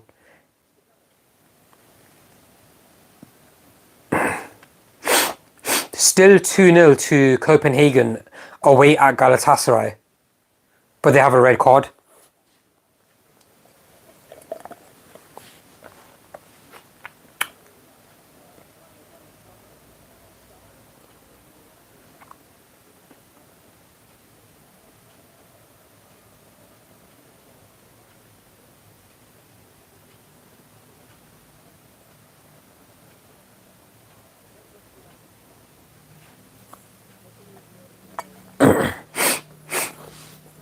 Union Berlin are getting deeper and deeper and deeper. Basically, they've got about 3, 6, 7 players, including the goalkeeper, in their box.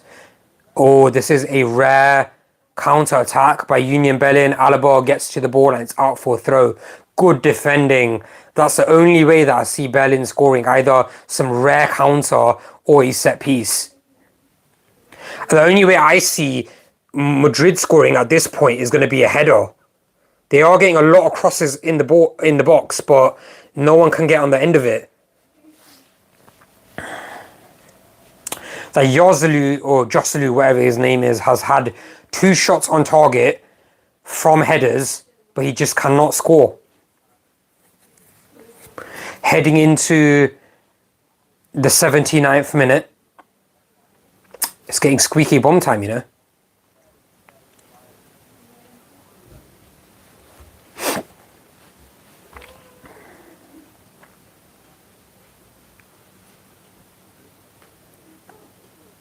Jude Bellingham still looking strong and carrying the ball like a general in midfield.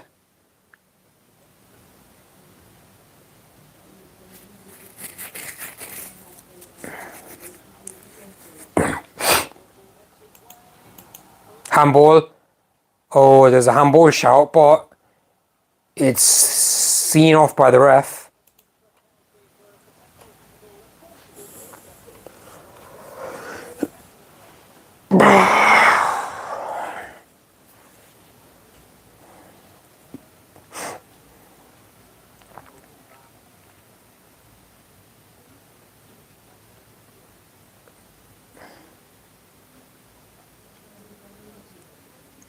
They're so deep. What they're basically doing is they've got a back 5, 3 people packing out the mid, and then they're just leaving a guy up top just in case there's a counter on. I don't really think that's a handball. Doesn't look like a handball.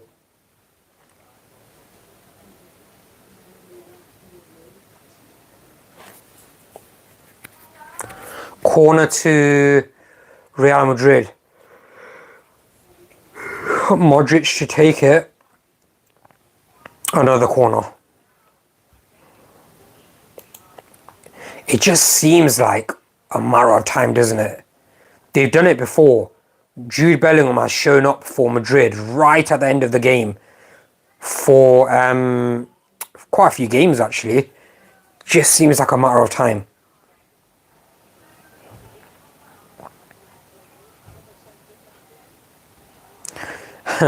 Rudiger goes for the spectacular, some sort of scissor kick, and blasts it over the bar.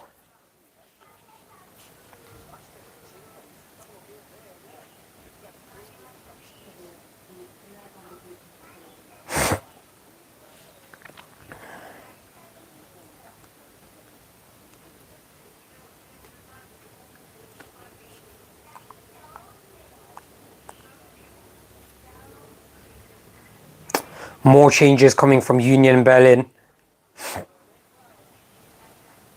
Oh, I just realized. That's Bonucci. So earlier I said I didn't recognize any of the Union Berlin players apart from Gozens. They've got Bonucci in the defence as well. He's just gone off the pitch. In my opinion, that might be a mistake. He does have experience.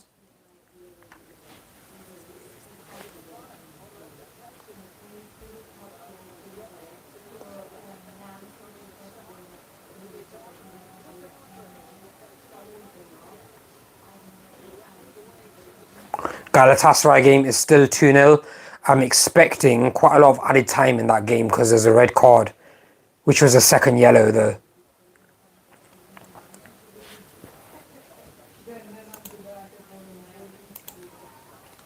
Let's check out all the other team sheets that are of interest. So let's go over to Arsenal.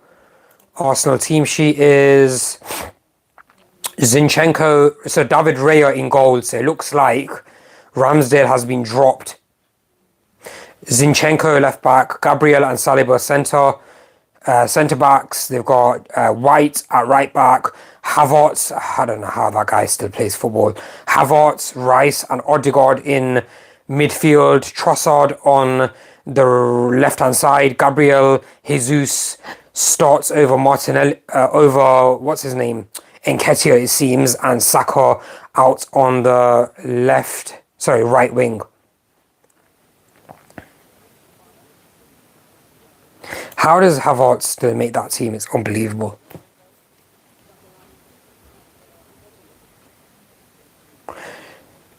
So Union Berlin are just getting the ball now and booting it out.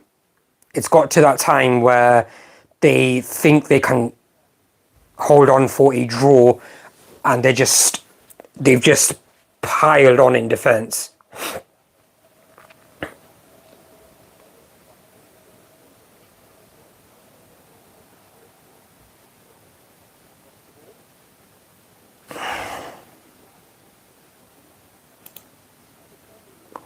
They try the long ball and try to catch Madrid out on the counter, but the goalkeeper just sweeps it up.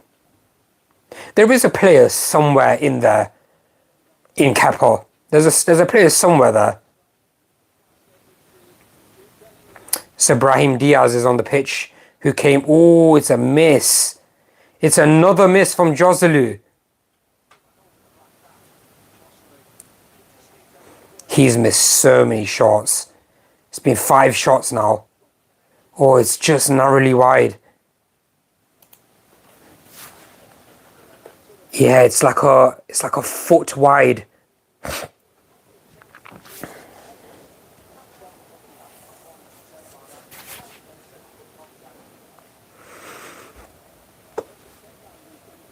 More changes from Union Berlin. I think this is the final throw of the dice for them in terms of they're just going to pack out this defence.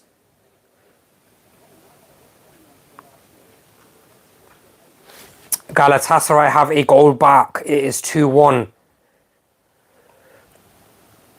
If that game ends 1-1, it's not a bad result for United either, because it's only 1 point that one of the teams will be ahead.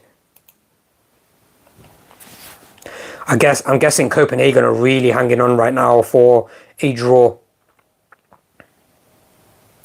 85th minute here in the Madrid game.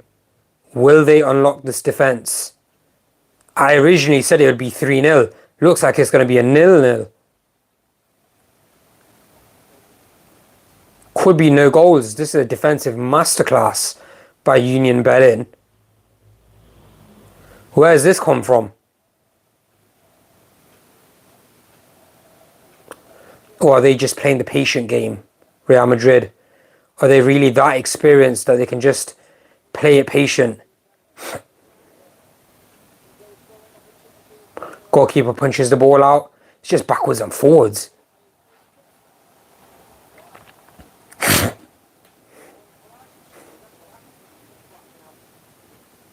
There's a fight broken out between more of an argument between Jude Bellingham and the goalkeeper. There's nothing in it. Jude Bellingham's just running into the goalkeeper with his arms out to stop him, and the goalkeeper's having a go, saying he basically...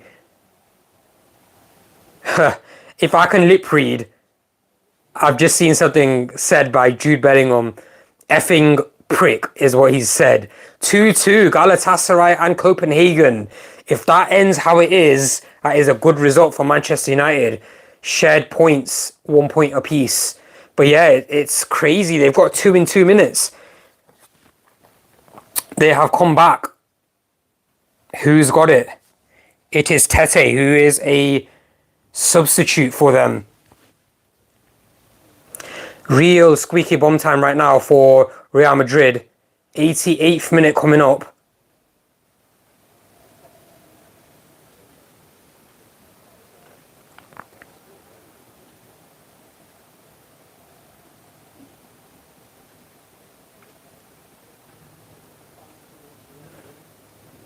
We've been streaming for 2 hours.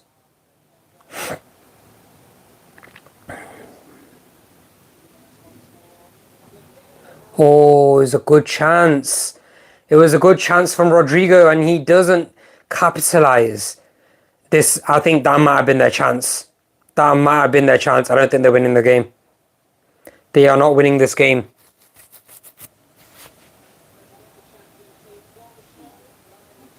Real Madrid will not score. They've been very poor.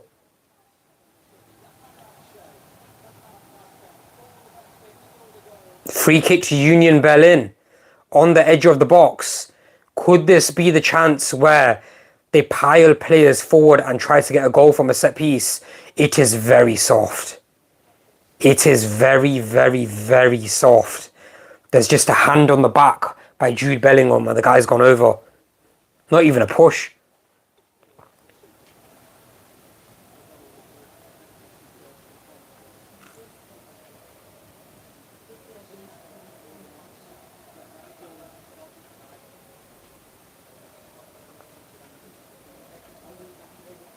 This is going to end 0-0, guys.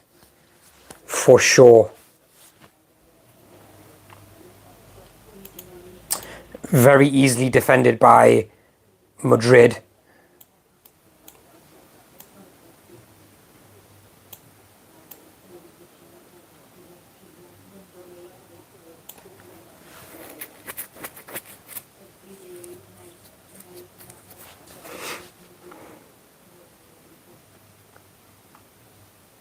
'90th minute. Coming up. It's always a shame when you're live streaming a low scoring match. You obviously want fireworks. You want goals galore, but it goes that way sometimes. 0-0. Into the 90th minute we go.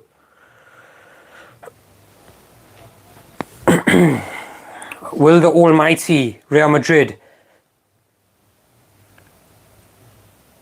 fail to unlock the defense of debutants in the Champions League, Union Berlin?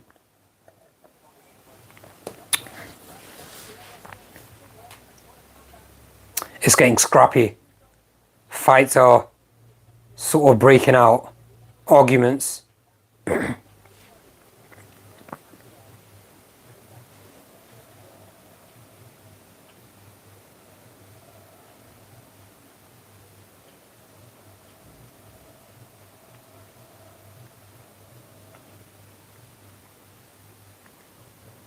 How many minutes added time are there?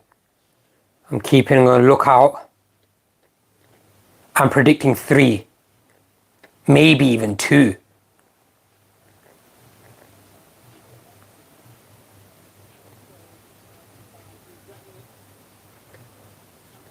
Do you know what? It is the Bernabeu Stadium, right? I wouldn't be... Oh, 5 minutes added time?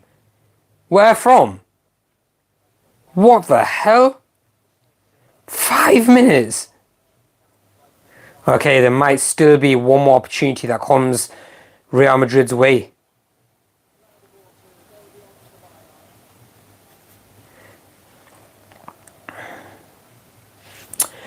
First minute has already gone.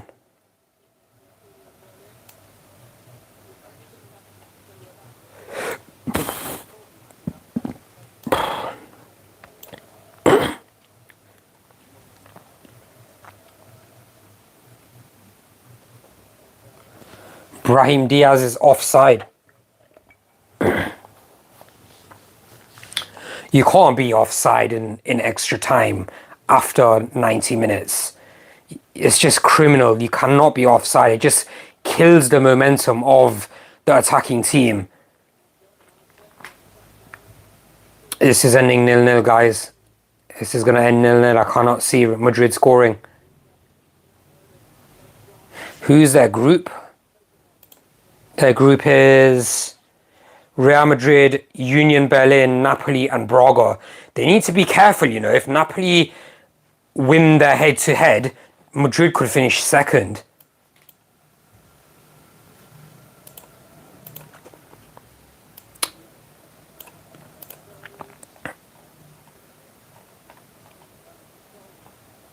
Into the 3rd minute of added time. Who will step up?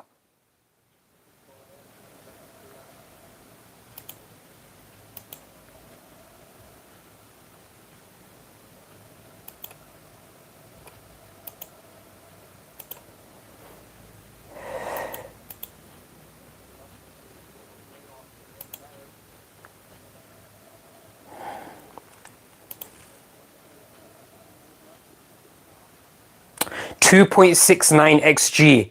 Union Berlin have managed to hold on with only a measly 0.20 XG. 6 shots on target from Madrid, 27 goal attempts.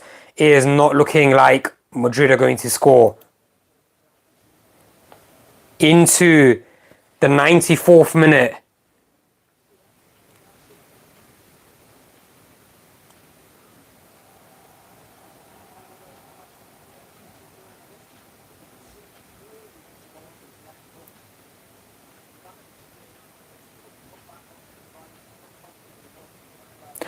Oh, what has happened now? Guys, something has happened in this game. Let's keep a lookout. 95th minute, guys. Real Madrid, it's on the halfway line. They've kept the ball on. It's a free kick to Real Madrid. Let's keep a lookout on VAR. We are keeping a lookout for VAR here. We're not getting too ahead of ourselves. Is it a last-minute goal for Real Madrid? Something's happened. I can't see. It comes out to Toni Kroos. He kills the ball dead. Plays it back out to Valverde. He feints. Okay, it's back at the halfway line. Comes out to Vasquez. Back out to Toni Kroos. Gives it in the centre of the pitch to Valverde. Kicked back out to the wing where Vasquez is. He comes in centre, back out to Toni Kroos. It's crossed. Oh, it's seen out for corner. It's seen out for corner. It's the 94th minute.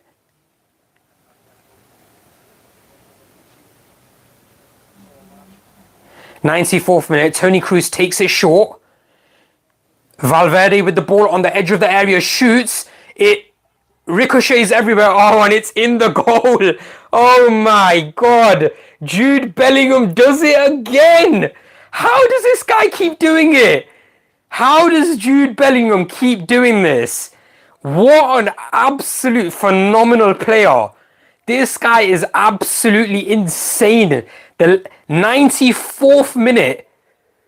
94th minute. Corner is taken by Toni Kroos. It's come out to Valverde. He puts it onto his right foot, fakes, he shoots. It's onside. And Jude Bellingham just kicks it in. Who does it come off? It comes off like Rudiger or something. There's a player right next to the goalkeeper. And Jude Bellingham is the easiest goal he will score in Real Madrid. Oh my God. Absolute scenes. Absolute scenes, guys. Real Madrid win the game 1-0 against Union Berlin. In the 94th minute, they managed to get a goal, and it is that guy again, Jude Bellingham, with the performance. 4 goal attempts and 1 goal. That is the end of the match, full time. Guys, I leave you there. We do get some fireworks right at the end of the match. Appreciate you tuning in if you did tune in. Guys, I've dropped a pre-recorded video on my YouTube channel about VAR. It's a bit unorthodox, a bit unfiltered. I hope you guys enjoy it. Take a look, like and subscribe, all that good stuff. This was not the main event. I'm going to cut the stream off, get a glass of water, get a drink, whatever, get some food, and I will be starting another live stream, the main event, Bayern Munich versus Manchester United. Let's get it. Catch you then. Take care of yourself. Peace out.